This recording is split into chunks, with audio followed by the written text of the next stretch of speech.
Hello my future doctors, this side your bio wali ma'am Amisha Saraswar and I welcome you all on our YouTube channel MathJX। तो बच्चों जैसे कि हमने human physiology start कर दी है और सबसे पहले हमने कवर किया था बॉडी फ्लूइड्स एंड सर्कुलेशन। तो उसी सीरीज में हमारा अब सेकंड चैप्टर स्टार्ट हो रहा है, that is breathing and exchange of gases.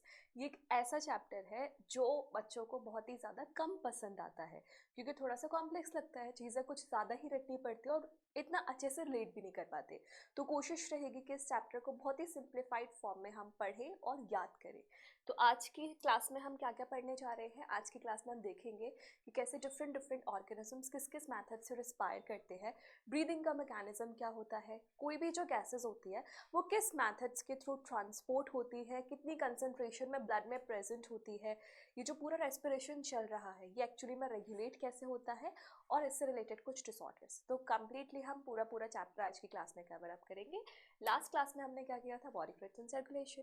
तो चलो स्टार्ट करते हैं। सबसे पहला हमारा जो टॉपिक है that is respiratory organs in organisms. देखो सीधी सी बात है, कोई भी ऑर्गेनिज्म किस मेथड से रिस्पायर करता है दो चीज़ों पर डिपेंड करता है। एक तो होता है habitat and the second thing is bodies complexity.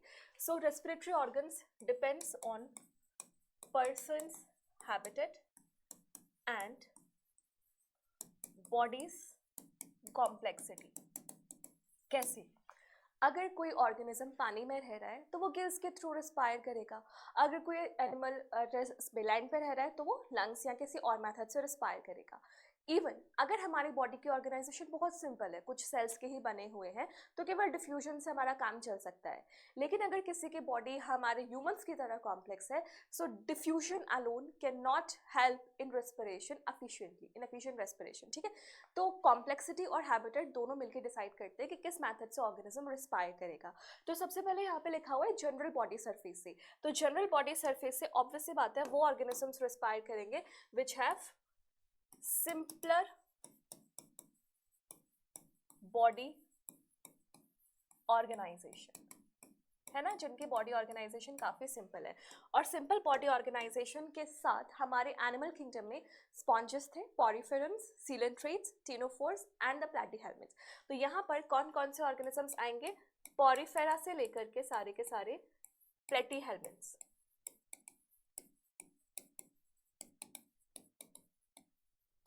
आई बात समझ में? Please do not confuse general body respiration with the cutaneous respiration, वो अलग है, वो एनालिट्स में मिलती है जहाँ पर मॉइस्ट स्किन के थ्रू रिस्पायर करते हैं, वो मैं भी आगे बताऊंगी। नेक्स्ट है थ्रू गिल्स। तो बच्चों गिल्स के थ्रू जो रेस्पिरेशन होती है उसे हम नाम देते हैं branchial respiration. This is called as branchial respiration. कौन है जो गिल्स के थ्रू रिस्पायर करेगा? ऑब्वियस सी बात है जो पानी में रहेगा। ठीक है, तो यहाँ पर जो एग्जांपल्स हैं हमारे वो कौन कौन है, पाइसेस, सम एक्वेटिक आर्थ्रोपोड्स। इसके अलावा फ्रॉग्स के केस में टेडपोल लार्वा भी गिल्स के थ्रू रिस्पायर करता है। ठीक है, tadpole larva of frog also respires through bronchial respiration। फिर अगर हम बात करें लंग्स की, तो लंग्स के थ्रू जो रेस्पिरेशन होती है that is called as pulmonary respiration. इसलिए तुमने कल देखा था ना, pulmonary artery, pulmonary veins. Pulmonary artery deoxygenated blood lungs तक पहुंचाती थी and pulmonary veins oxygenated lungs से हार्ट तक लाती थी। तो pulmonary is with respect to lungs. तो यहाँ पर कौन रिस्पायर करेगा लंग्स से?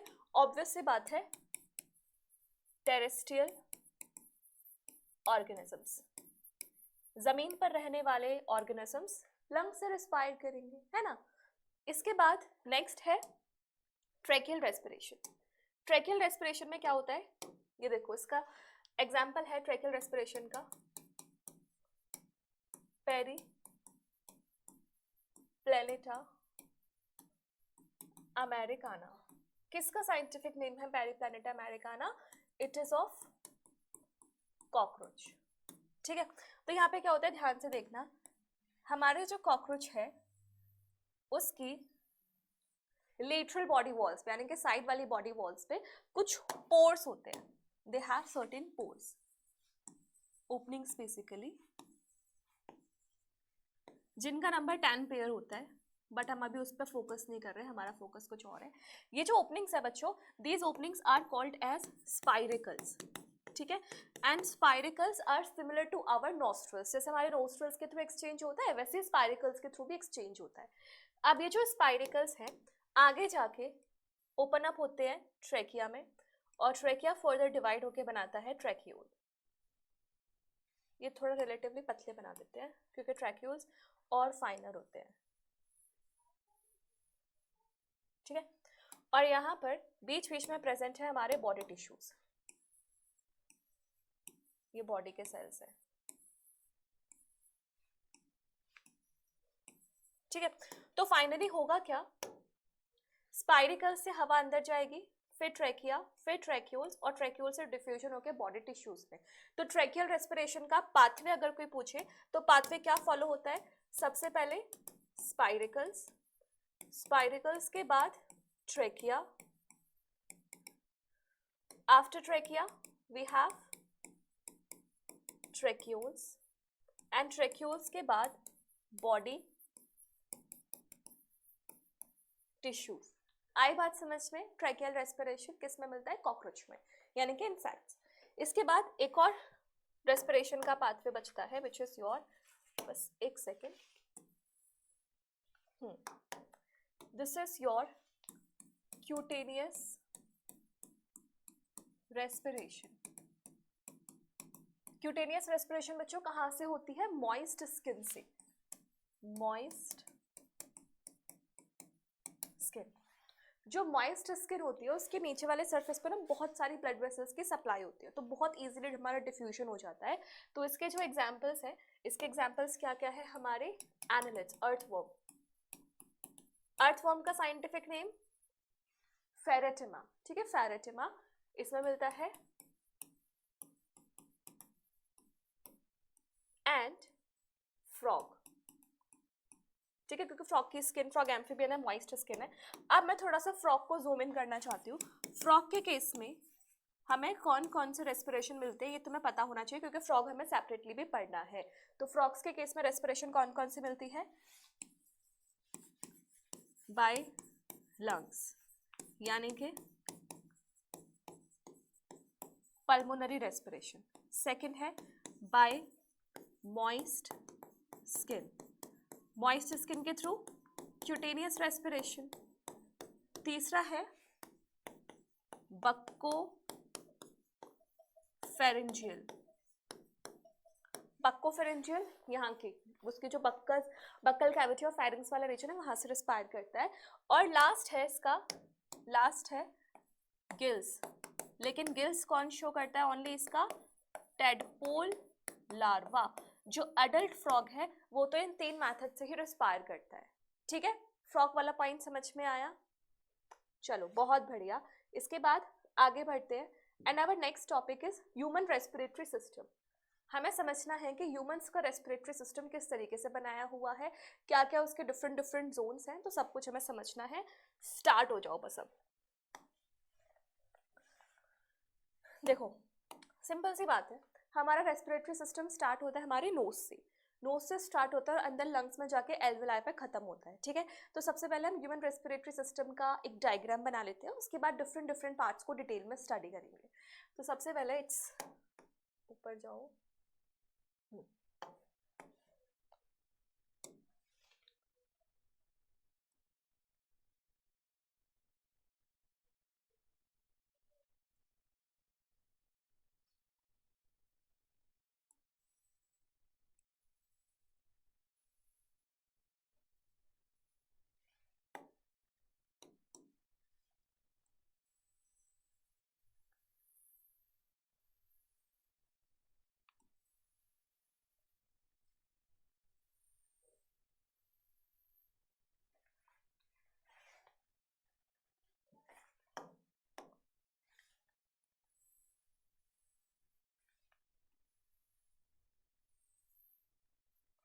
इसके नीचे वी हैव डायफ्राम।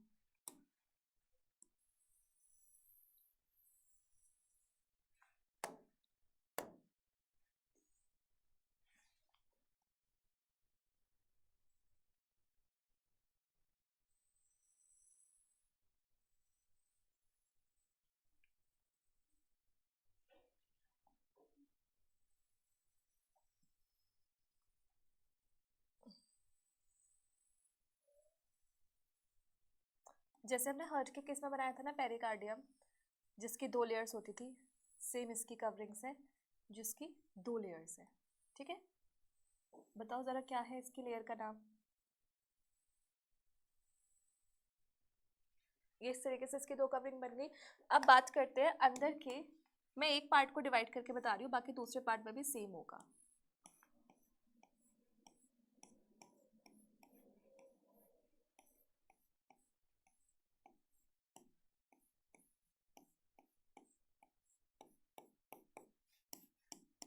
ठीक है, अब यहाँ पे हमें बनाना है कुछ राउंड राउंड स्ट्रक्चर्स।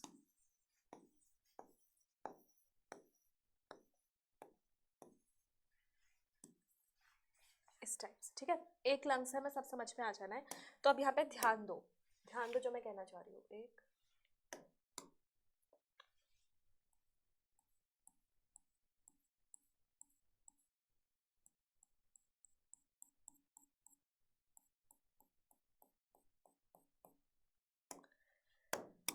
सबसे पहले यहाँ पर तुम्हें ये जो स्ट्रक्चर दिख रहा है, this is epiglottis, then we have larynx, then we have trachea।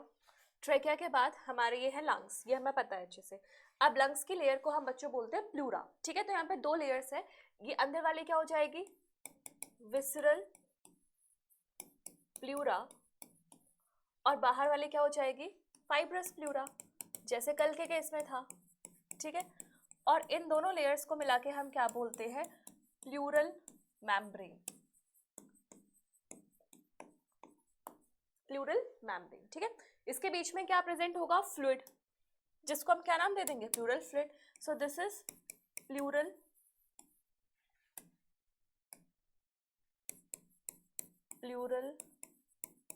cavity filled by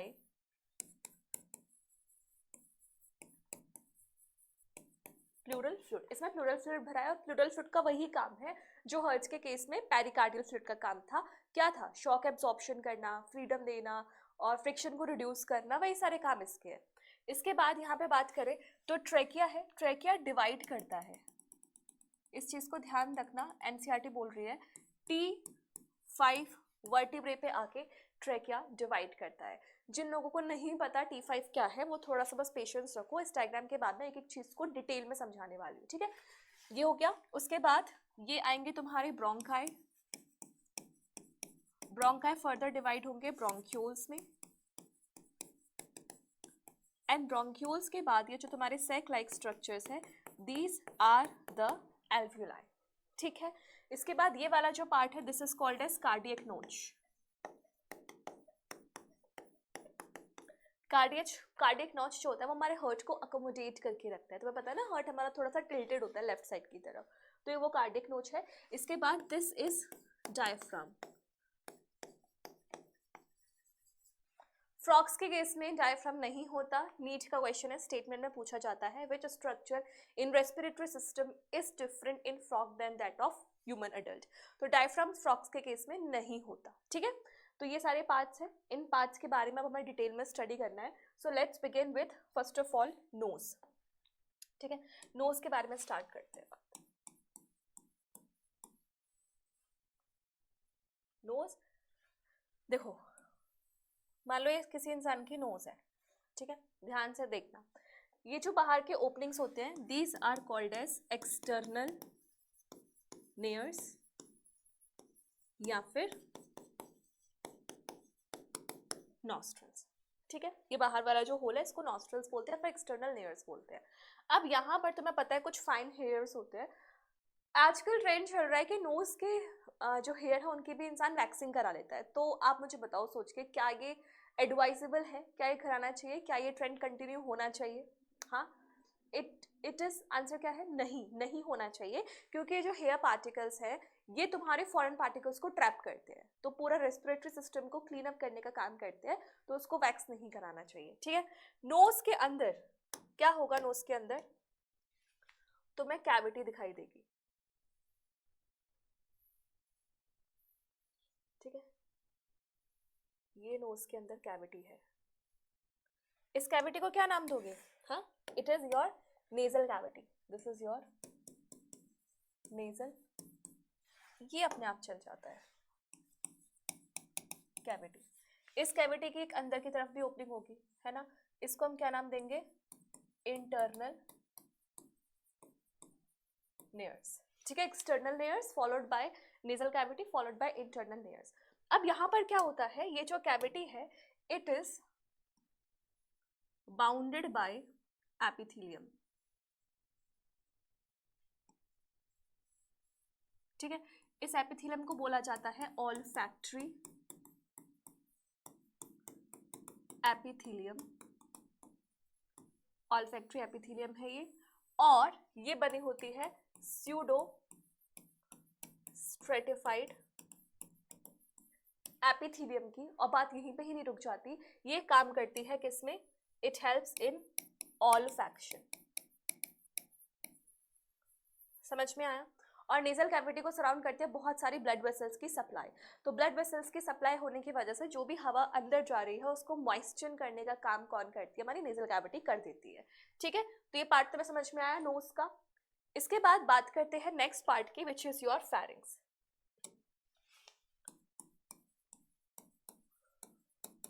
क्या होता है फेरिंग्स? फेरिंग्स एक कॉमन पैसेज होता है बेसिकली, जहाँ पे बक्कल कैविटी, नोज कैविटी और नीचे से ट्रैकिया वगैरह सब कुछ ओपन होते हैं। तो अब इस फेरिंग्स को बहुत ध्यान से सुनना, बहुत ही ज़्यादा ध्यान से समझना। डायग्राम पे हम फोकस मत करना, फोकस करो बातों पे। ये एक इंसान की नोज, ठीक है, ये इंसान की नीचे से ये बक्कल कैविटी, ओके। तो यहाँ पे क्या हो रहा है, ये इसका बक्कल कैविटी का ट्यूब गया। कभी ऐसा हुआ है कि नाक में या फिर कान में तुमने ड्रॉप डाली, आंखों में तुमने ड्रॉप डाली तो गले में कुछ कड़वा कड़वा फील होता है, या फिर तुम अभी नाक में कुछ डालो तो फिर तब भी गले में कड़वा कड़वा फील होता है? ये सब इसलिए होता है क्योंकि हमारी आईज और ईयर, नोज और हमारा बकल कैविटी सब कुछ कनेक्टेड है फेरिंग्स वाले रीजन से, ठीक है। तो ये हमारा ये हो गया। इसके बाद ऊपर से हमारी आ रही है आईज, ठीक है। तो तुम्हें पता है यहाँ पे आईज में एक डक्ट होती है विच इज योर कौन सी डक्ट? लेक्राइमल डक्ट, ठीक है। इसके बाद ये तुम्हारी नोज की कैविटी है, नोज की नेजल कैविटी, इस तरीके से। ये हमारा मान लो ईयर है,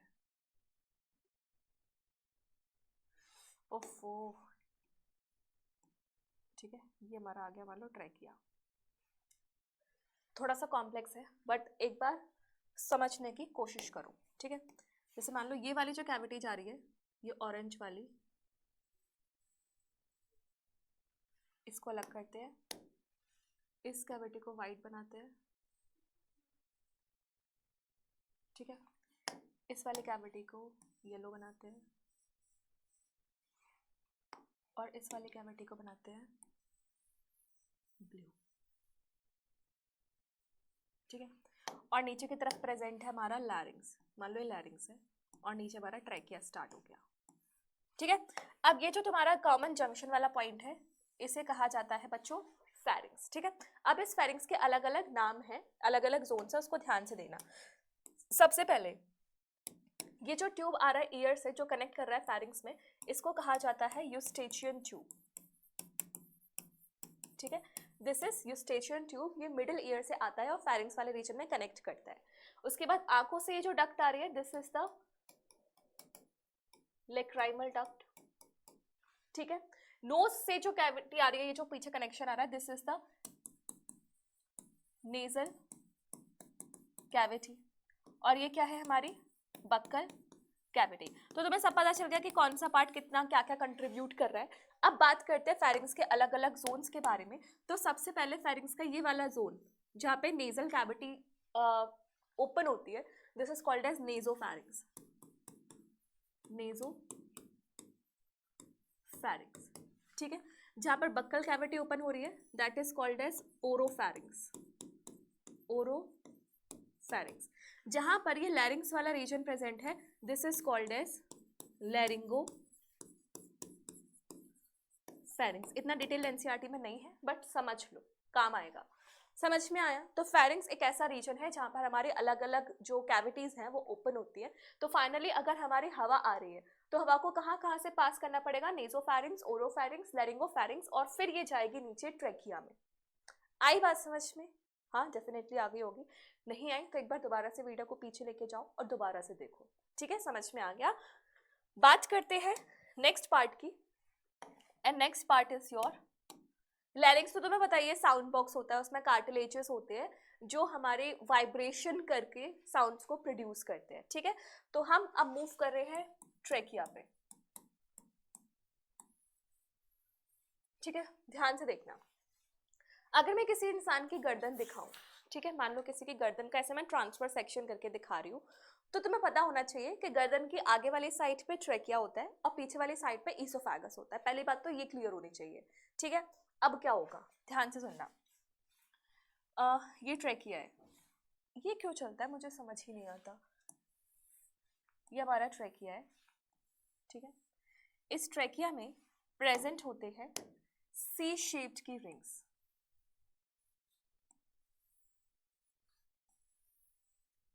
ठीक है, and this trachea is present in our neck वाला रीजन। तो अगर मैं यहां से किसी का टीएस काट के दिखाऊं तो मुझे क्या दिखाई देगा, उसको ध्यान से देखना। टीएस ऑफ नेक, सो ये हमारा नेक आ गई। अब यहाँ नेक में हमें दो ट्यूब्स दिखाई देंगे, दो ट्यूब्स। पीछे की तरफ है ईसोफेगस। ठीक है, आगे की तरफ है हमारा ट्रेकिया। अब ध्यान से देखना मैं क्या बताना चाह रही हूँ। एनसीईआरटी बोल रही है कि जो ट्रेकिया रिंग्स है, ये ट्रेकियल रिंग्स यहाँ प्रेजेंट होती हैं ऐसे।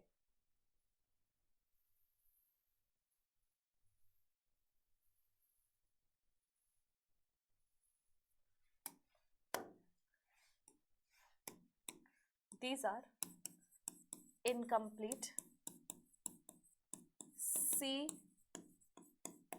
C-shaped rings made of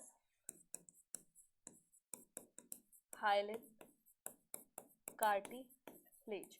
hyaline cartilage की बनी हुई है। सबसे पहले तो इंपॉर्टेंट ये है, हाइलिन कार्टिलेज से बनी है, इनकम्प्लीट है, सी शेप्ड है, और ये इनकम्प्लीट भी कहाँ से है, डोर्सल साइड या वेंट्रल साइड। तो पहले तो मेरे बंधुओं को ये पता होना चाहिए कि पीछे वाली साइड है हमारी डोर्सल, बैक वाली साइड डोर्सल होती है और सामने वाली साइड होती है वेंट्रल। तो ये कार्टिलेजिनस रिंग्स कहाँ से इनकम्प्लीट है, डोर्सल साइड से। क्यों इनकम्प्लीट है डोर्सल साइड से? क्योंकि तुम्हें पता है पीछे हमारा प्रेजेंट है फूड पाइप। ईसोफेगस को पेरिस्टाल्सिस करना है, जैसे ये ट्रेकिया है, ये फूड पाइप है। So this food pipe have to undergo peristalsis. तो पेरिस्टाल्सिस करने के लिए इसको थोड़ा सा फ्रीडम तो दो ना मूवमेंट करने की। अगर यहाँ पे तुम पूरा ही हाइलिन कार्टिलेज का ब्लॉक लगा दोगे तो ये अपना मूवमेंट कैसे कर पाएगा, है ना। तो इसलिए हमने कुछ पीछे से डिस्टेंस छोड़ा हुआ है ताकि वो अपना पेरिस्टाल्सिस कर पाए। और ये सी शेप की रिंग्स क्यों प्रेजेंट है? क्योंकि ट्रेकिया की वॉल्स को कोलैप्स होने से बचाता है। आई बात समझ में? ठीक है, तो यहाँ पे हमने क्या क्या पॉइंट्स इंपॉर्टेंट लगे।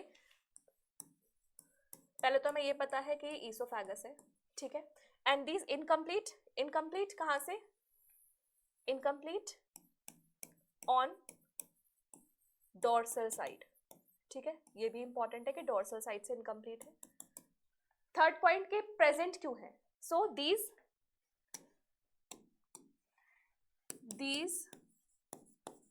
rings prevents tracheal walls from collapsing। Collapse होने से बचाती है हमारी ये रिंग्स। समझ में आया? अब दूसरा क्वेश्चन ये है कि क्या ये केवल ट्रेकिया में ही प्रेजेंट होती हैं? तो एनसीईआरटी की अगर तुम बात मानो तो ये जो वॉल्स हैं वो हमारी ट्रेकिया से लेकर के पूरे इनिशियल ब्रोंक्यूल्स तक प्रेजेंट होती हैं। ठीक है, दूसरी बात, ये जो हमारी ट्रेकिया की ओपनिंग है, ट्रेकिया की opening, this opening is called as glottis. Glottis, what is glottis? Opening of trachea. ठीक है, इस ओपनिंग के ऊपर एक फ्लैप लाइक स्ट्रक्चर होता है, ढक्कन होता है पूरा, एक ग्लॉटिस के ऊपर है। तो इस ढक्कन को अब क्या नाम देंगे हम? एपिग्लॉटिस, यानी कि ग्लॉटिस के ऊपर। ठीक है। और ये जो एपिग्लॉटिस है बच्चों, एनसीईआरटी बोल रही है कि बना होता है इलास्टिक कार्टिलेज का, ठीक है। So it is made up of elastic cartilage. बोलो, समझ में आई ट्रेकिया की सारी बातें? आ गई ना, है ना, क्लियर है ना सारी चीजें? चलो ठीक है। इसके बाद बात करते हैं, ट्रेकिया हो गया। ट्रेकिया मैंने तुम्हें पीछे लिखा था कि ट्रेकिया डिवाइड करता है T4 पे। तो देखो हमारे पीछे ना वर्टिब्रल कॉलम चल रही है। अब वर्टिब्रल कॉलम के अलग अलग जोन्स डिवाइड किए गए हैं, डिपेंड करता है कि वो वर्टिब्रे किस पार्ट ऑफ बॉडी में प्रेजेंट है। जैसे गर्दन में अगर प्रेजेंट है तो सर्वाइकल वर्टिब्रे बोलेंगे, चेस्ट वाले रीजन में प्रेजेंट है तो थोरेसिक वर्टिब्रे, फिर नीचे उसका नाम आ जाएगा लंबर, फिर सैक्रम, फिर कॉक्सिक्स, ये है। तो हमारे चेस्ट रीजन में जो वर्टिब्रेज होती है उनको बोलते हैं थोरेसिक वर्टिब्रे, और उसका नंबर स्टार्ट होता है 1 से एंड होता है 12 से। तो इसमें से 1 2 3 4 5 जो फिफ्थ वाली थोरेसिक वर्टिब्रे है वहां पर डिवाइड करता है ट्रेकिया इनटू ब्रोंकाई, ठीक है। तो हमारा जो नेक्स्ट पार्ट है जो हम पढ़ने जा रहे हैं दैट इज आवर ब्रोंकाई।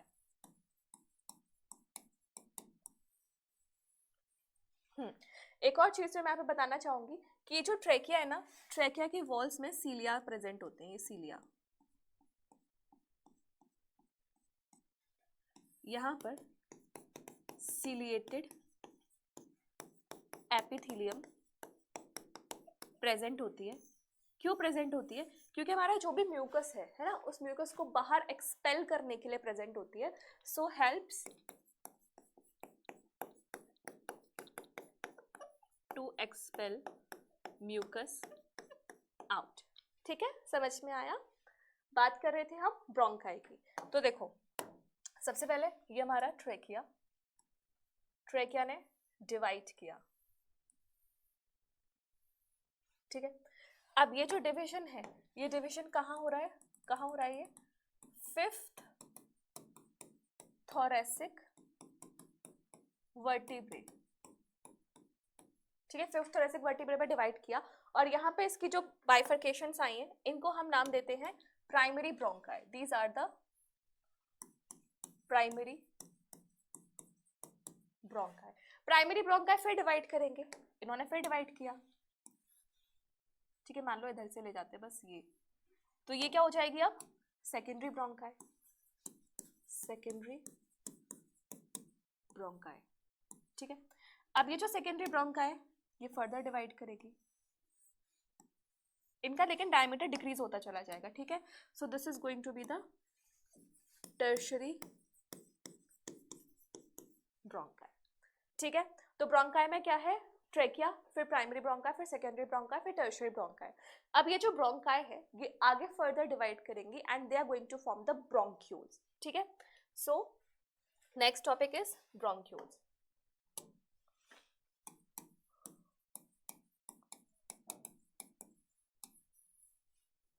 ठीक, तो मान लो अभी हमारे पास आ चुके थे, ये हमारा tertiary bronchi, this is tertiary bronchi. अब ये डिवाइड करेगा, तो अब मैं ना एनसीईआरटी के वर्ड्स बताती हूँ जो एनसीईआरटी बोलना चाह रही है। इनिशियल, टर्मिनल, इसके बाद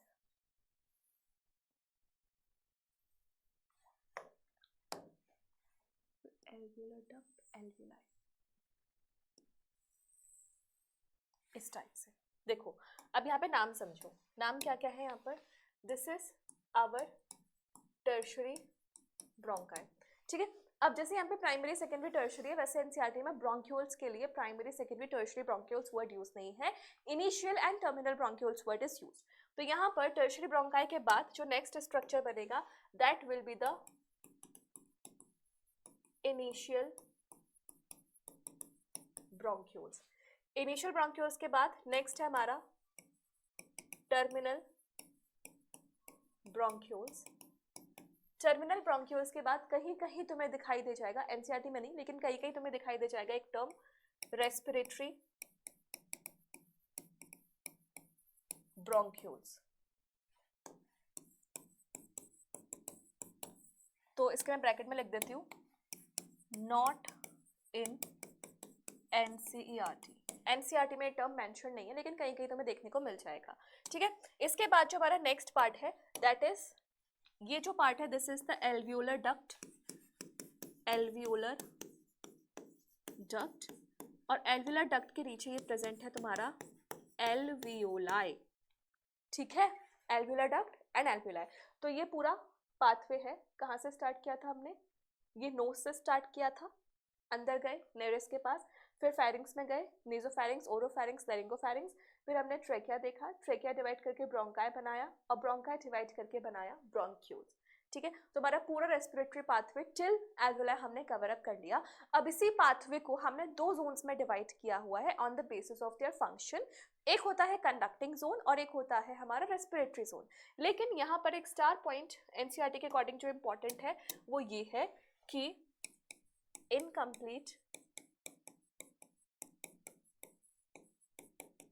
hyaline cartilaginous rings are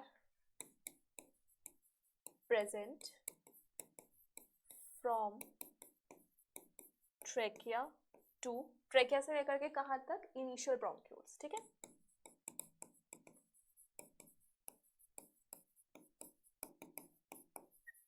Important आया समझ में?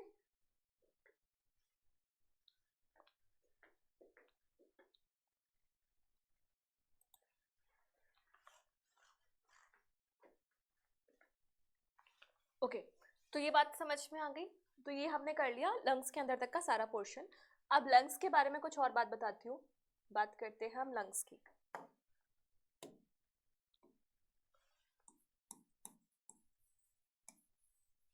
ठीक है, तो हमने ऐसे डब करने बंद करके बनाया था लंग्स को,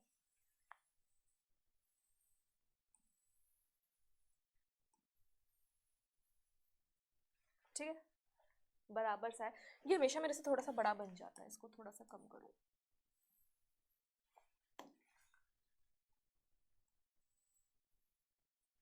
इस टाइप से, ठीक है, अब ऑलमोस्ट ठीक है। ये वाला जो लंग है this is the right part and this is the left part, ठीक है, राइट पार्ट और लेफ्ट पार्ट।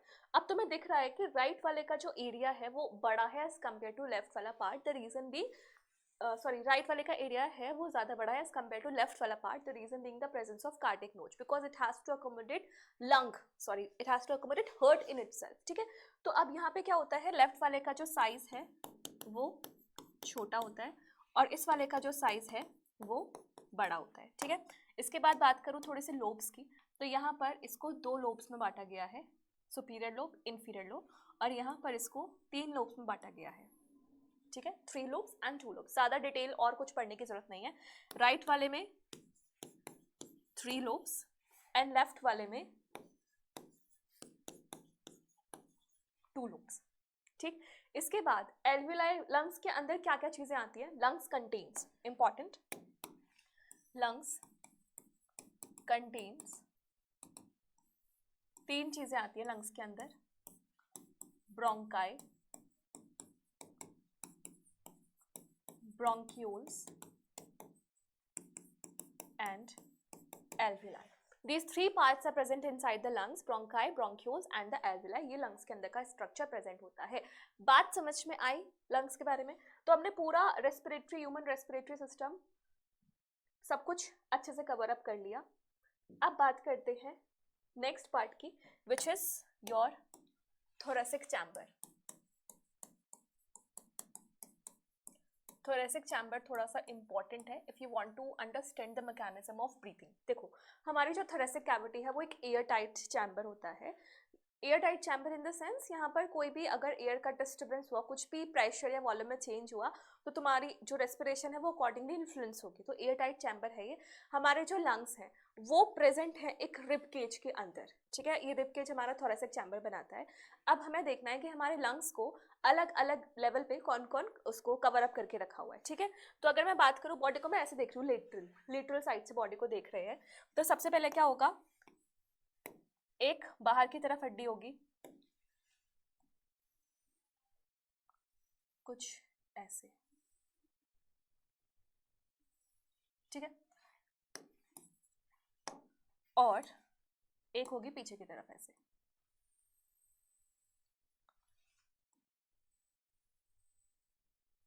ठीक है।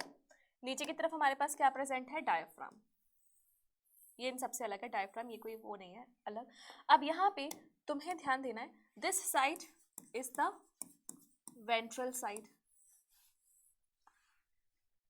इतनी परेशान हूं ना मैं इससे, पता नहीं कहाँ से आता है, थोड़ा सा भी अगर टच हो जाए फटाफट से। ये वेंट्रल आगे वाली, ठीक है। पीछे वाली क्या है, डोर्सल। ऊपर वाली क्या हो जाएगी, एंटीरियर, एंड नीचे वाली विल बी पोस्टीरियर, ठीक है। इसके अलावा और क्या होता है यहाँ पर, व्हाइट कलर से लाइक दिस,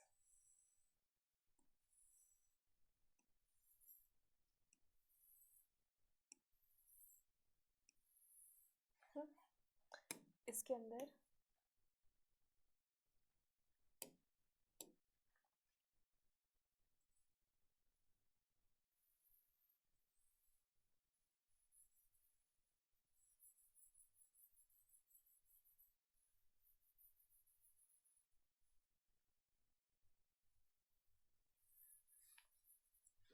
ये पूरा थोरेसिक चैम्बर का स्ट्रक्चर है, ठीक है। अब यहाँ पे जो जो मैं बोलती जा रही हूँ उस चीज पर बहुत फोकस करना। डोर्सल साइड से lungs are covered by vertebral column, ठीक है, डोर्सल साइड से। वेंट्रल साइड से we have this bone, this is the sternum. Sternum को हम और क्या बोलते हैं, sternum is also called as breast bone, breast bone. ये हमारी वर्टिब्रल कॉलम हो गई। पोस्टीरियर सरफेस पे यहाँ पे क्या प्रेजेंट है, डायफ्राम।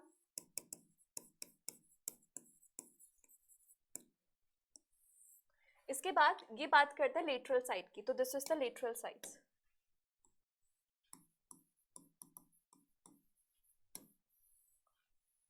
लेटरल साइड से यहाँ पे क्या प्रेजेंट है, रिब्स, ठीक है, रिब्स प्रेजेंट है। तो ये जो पूरा स्ट्रक्चर है ये मिलकर बनाता है तुम्हारे थोरेसिक कैविटी को। एक बार देख लो कौन सी चीज कहाँ पे प्रेजेंट होती है, ठीक है।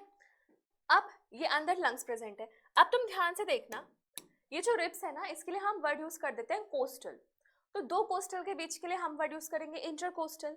तो यहाँ पर रिब्स के बीच में प्रेजेंट होती है मसल्स। एक में बना के दिखा देती हूँ,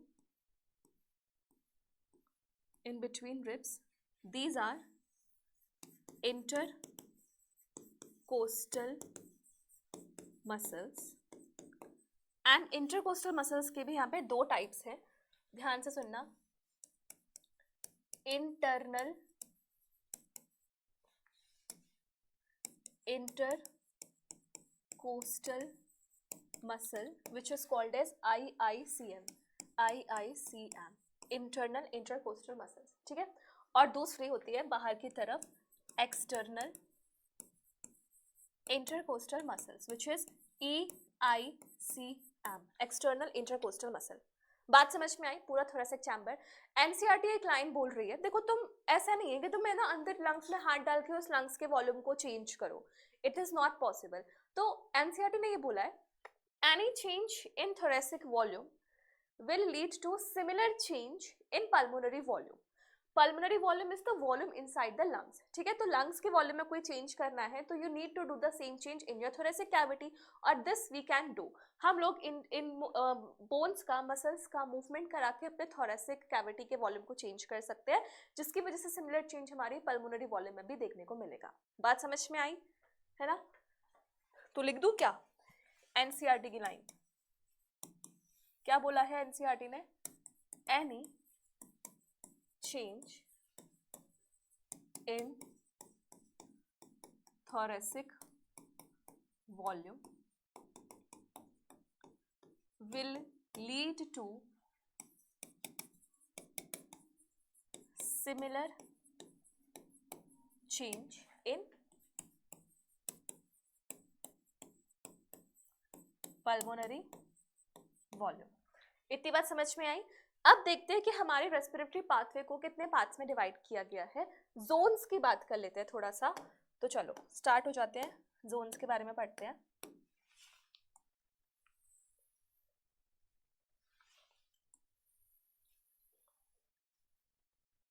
we have two types of zones, एक है हमारा कंडक्टिंग जोन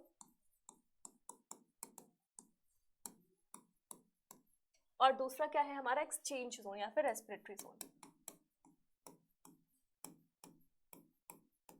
ठीक है, कंडक्टिंग जोन में कहां से कहां तक का पार्ट आता है, यहां पर हमारा नोस्ट्रिल्स से लेकर पूरा का पूरा टर्मिनल ब्रोंक्यूल्स तक का पार्ट आता है। मैंने पहले ही बोला था एनसीईआरटी में रेस्पिरेटरी ब्रोंक्यूल्स वर्ड नहीं है, बट तुम्हें कहीं कहीं देखने को मिल जाएगा। ठीक है, नॉस्ट्रल से लेकर के टर्मिनल ब्रोंक्यूल्स का पार्ट आता है। और एक्सचेंज जोन में क्या आता है फिर, alveolar duct and alveoli.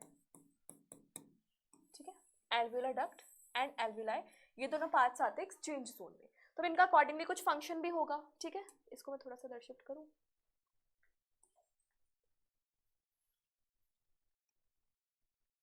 Visible है?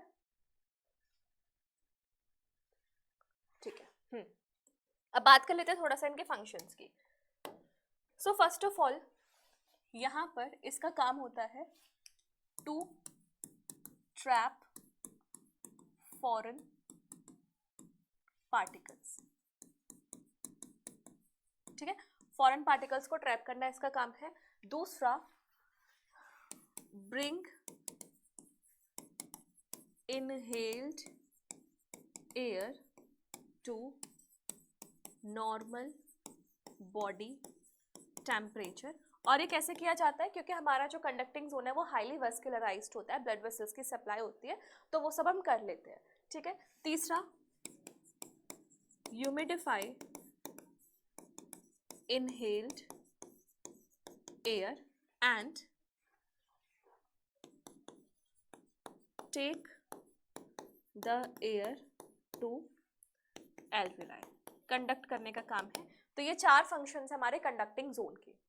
फाइनली एक्सचेंज वाला जो जोन है उसका एक ही काम है, और इसका काम क्या है, diffusion of gases across the pressure gradient। बात समझ में आई? हाँ, कोई भी डाउट इसमें नहीं होना चाहिए। कंडक्टिंग जोन एक्सचेंज जोन दोनों का फंक्शन। ठीक है, अब ध्यान देना, इस पैराग्राफ के बाद जब तुम एनसीईआरटी पढ़ोगे ना, तो एनसीईआरटी में 5 स्टेप्स है जिनमें समराइज किया हुआ है कि ब्रीदिंग पूरा सब कुछ कैसे होता है। तो सबसे पहले जो हम नोस्ट्रल्स के थ्रू गैस का एक्सचेंज कर रहे हैं, उसके लिए एनसीईआरटी में वर्ड यूज है पल्मोनरी वेंटिलेशन। ठीक है, पल्मोनरी वेंटिलेशन होगा, हवा जाएगी हमारे रेस्पिरेटरी एक्सचेंज वाले जोन तक, वहां पर डिफ्यूजन होगा किसके बीच में, एल्वियोलाई और ब्लड वेसल्स के बीच में। अब ये ब्लड में जो डिजोल्व O2 है वो जाएगी टिश्यूज के पास, मूव करेगी, टिश्यूज के लेवल पे भी फिर से एक्सचेंज होगा, डिफ्यूजन होगा, जहां पर ब्लड अपना ऑक्सीजन टिश्यू को देगी और टिश्यू से CO2 को वो वापस से ले लेगी। अब टिश्यूज या सेल्स क्या करेंगे, इस ऑक्सीजन का यूज करके अपने फूड का ऑक्सीडेशन करेंगे, जिसे कहा जाता है सेल्यूलर रेस्पिरेशन। तो इस चैप्टर में हम रेस्पिरेशन और ब्रीदिंग को एक ही मान के चल रहे हैं, बट रेस्पिरेशन थोड़ा सा डिफरेंट होता है, जहाँ पे मतलब होता है oxidation of food by the presence और एब्सेंस ऑफ एयर, ऑक्सीजन। ठीक है, तो ध्यान देना इन चीजों पे, मोस्ट इंपॉर्टेंट है। पल्मोनरी वेंटिलेशन जब भी वर्ड आ जाए तो इसका मतलब है नॉस्ट्रल्स के लेवल पे जो गैस का एक्सचेंज होता है वो। ठीक, चलो बात करते हैं नेक्स्ट टॉपिक की, which is mechanism of breathing. Mechanism of breathing तुम्हें हवा लगता है, लेकिन कुछ भी नहीं है, कुछ भी नहीं है। ये टॉपिक बहुत ही ज्यादा सिंपल है। अब बस ध्यान देना, ध्यान देने के लिए कुछ इंपॉर्टेंट पॉइंट्स हैं जो तुम्हें ध्यान से रखने हैं। पहली बात तो तुम केमिस्ट्री में पढ़ते होंगे that pressure is inversely proportional to volume. ठीक है, ये चीज हमें पता है। ठीक है, दूसरा, ब्रीदिंग के लिए जो मसल्स इन्वॉल्व्ड है उनका क्या क्या नाम है, उनको ध्यान से सुनो। ठीक है, तो यहाँ पर एक तो हमारी डायफ्राम इन्वॉल्व्ड है, उसके बाद हमारी इंटर कोस्टल मसल्स इन्वॉल्व है, उसमें भी कौन सी, internal intercostal muscles and external intercostal muscles. इसके बाद थर्ड मसल्स कौन सी हैं, एब्डोमिनल मसल्स। तो इन 3 मसल्स के अराउंड ही हमारी पूरी कहानी मूव कर रही है और pressure is inverse proportional to volume, ये हमें ध्यान रखना है। तो ब्रीदिंग में हमें इंस्पिरेशन एक्सपिरेशन दोनों के बारे में पढ़ना है। तो सबसे पहले हम बात करते हैं इंस्पिरेशन वाला प्रोसेस कैसे होता है। So let us first deal with किसमें,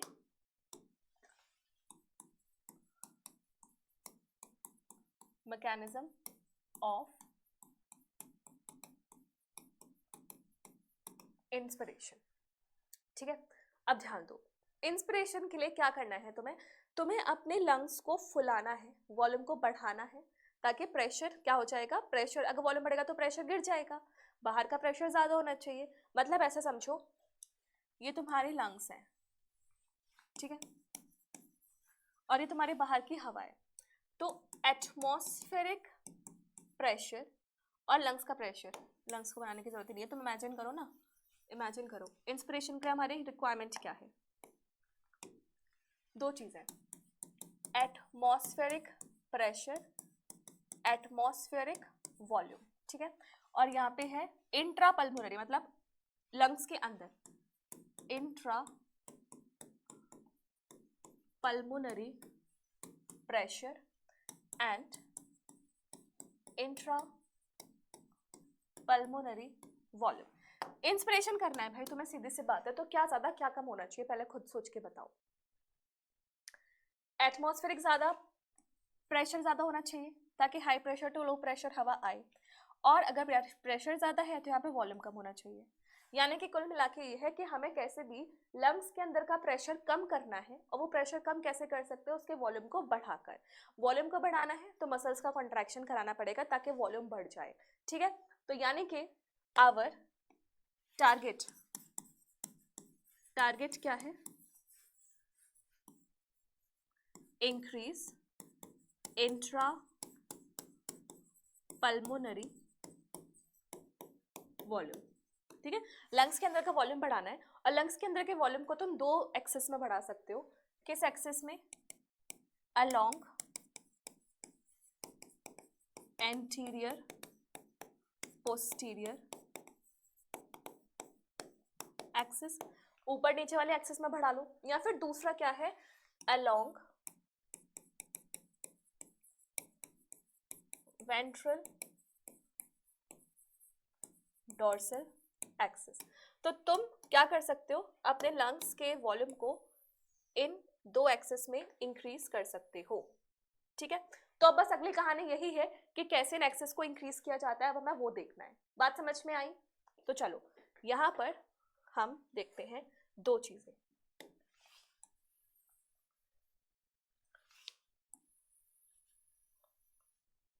ठीक है, पहले पार्ट में हम देखते हैं अलोंग एंटीरियर पोस्टीरियर एक्सिस, और यहाँ पे हम देखेंगे अलोंग वेंट्रल डोर्सल एक्सिस। ठीक है, एंटीरियर पोस्टीरियर एक्सिस के लिए लाइन टेढ़ी हो गई, कोई दिक्कत नहीं है। एंटीरियर और पोस्टीरियर एक्सिस के लिए तुम्हारे पास एक ही मसल अवेलेबल है, दैट इज योर डायफ्राम। तो तुम्हें डायफ्राम को कॉन्ट्रैक्ट कराना पड़ेगा। ठीक है, तो अब यहाँ पे क्या है, बनाओ अपना रिबकेज, ये स्टर्नम, ठीक है, पीछे हमारी वर्टिब्रल कॉलम, और ये हमारा डायफ्राम। डायफ्राम को अलग कलर से कर देते हैं, दिस इज द डायफ्राम। भाई मान जाओ, ठीक है। अब तुम्हें ध्यान देना है कि जो डायफ्राम है ये इसकी रिलैक्स्ड स्टेट है, डायफ्राम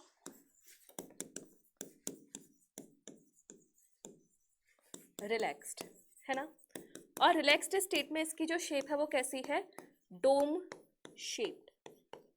कैसी शेप है, डोम शेप्ड। अब हमें क्या करना है, डायफ्राम का कराना है कॉन्ट्रैक्शन। ठीक है, डायफ्राम का क्या कराना है, कॉन्ट्रैक्शन। Diaphragm relaxed. अब हम बात कर रहे हैं कॉन्ट्रैक्शन की। तो कॉन्ट्रैक्शन कराने के बाद हमारा जो डायफ्राम डोम शेप का था वो ऐसे फ्लैट हो जाता है, डोम शेप का डायफ्राम फ्लैट हो जाता है। तो रिजल्ट क्या आएगा, कुछ ऐसा, ये पीछे वर्टिब्रल कॉलम, और ये हमारा डायफ्राम फ्लैट। ठीक है, सो डायफ्राम कॉन्ट्रैक्टेड, और कॉन्ट्रैक्टेड होने के बाद इसकी शेप कैसी आ जाएगी, फ्लैटेंड।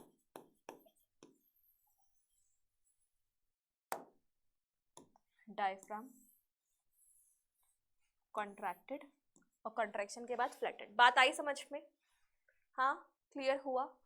अब इसके साथ साथ इसके लंग के वॉल्यूम में भी चेंज देख लो। लंग में क्या हुआ होगा, लंग्स में अभी हमारे लंग्स थे ऐसे, ठीक है, इसके फ्लैट होते ही हमारे लंग्स का वॉल्यूम और बढ़ गया। कुछ तो डिफरेंस आया ना वॉल्यूम में, पहले इतना कम था, अब हमने इतना बढ़ा दिया लंग्स के अंदर का वॉल्यूम। ठीक है, अब हम नेक्स्ट क्या कर सकते हैं, नेक्स्ट हमें करना है अलोंग वेंट्रल डोर्सल एक्सिस। तो देखो सीधी सी बात है, तुम अपने वर्टिब्रल कॉलम को और पीछे मूव नहीं कर सकते, तुम केवल अपने स्टर्नम को लिफ्ट कर सकते हो। तो स्टर्नम को लिफ्ट करने के लिए हमें इंटरकोस्टल मसल्स रिक्वायर्ड है, और उसमें से भी कौन सी, एक्सटर्नल इंटरकोस्टल मसल। मेरी बात को बहुत अच्छे से ध्यान से सुनना, इंस्पिरेशन के टाइम पे हमारी एक्सटर्नल इंटरकोस्टल मसल्स का इन्वॉल्वमेंट होता है। तो सबसे पहले you must be clear with the name of the muscles. By external intercostal muscles, that is EICM। ठीक है, अब हमें क्या करना है, अब हम देखेंगे ध्यान से। हम मान के चल रहे हैं कि ये वाला टारगेट हमने अचीव कर लिया, ये ऐसे था, ये वर्टिब्रल कॉलम थी, उसके बाद नीचे हमारा डायफ्राम। ठीक है, इसके बाद यहाँ पे बना लेता थोड़ा सा रिब्स, और रिब्स के बीच में बना लेते हैं हम मसल्स।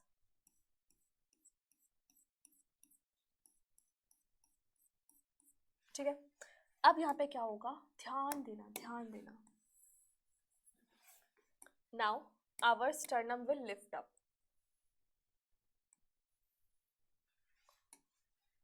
एंड ये है हमारा डायफ्राम। तुम देख रहे हो पहले इतना था, अब इतना हुआ। क्या हुआ, by the contraction of internal intercostal external intercostal muscles, लिख देती हूँ, bye contraction of external intercostal muscles, sternum lifts up, sternum lifts up। अब स्टर्नम अगर लिफ्ट अप हो गया तो ऑब्वियसली बात है वेंट्रल और डोर्सल एक्सिस में हमारा जो वो है वॉल्यूम है वो इंक्रीज हो गया। तो दोनों ही इंक्रीज से हमारा नेट क्या हुआ, हमारा जो लंग्स के अंदर का वॉल्यूम था वो हमने करा लिया इंक्रीज। कहाँ गए हमारे लंग्स, ये गए, ये हमने बना दिए लंग्स। तो हमने अपने लंग के अंदर का volume that is intrapulmonary volume को इंक्रीज कर लिया। But is very very very छोटी सी बात फॉर हवा टू गेट इन, आराम से हवा अंदर जा सकती है इंस्पिरेशन के केस में। बोलो बात समझ में आई? एक बार इसे ढंग से देख लो क्या किया है हमने।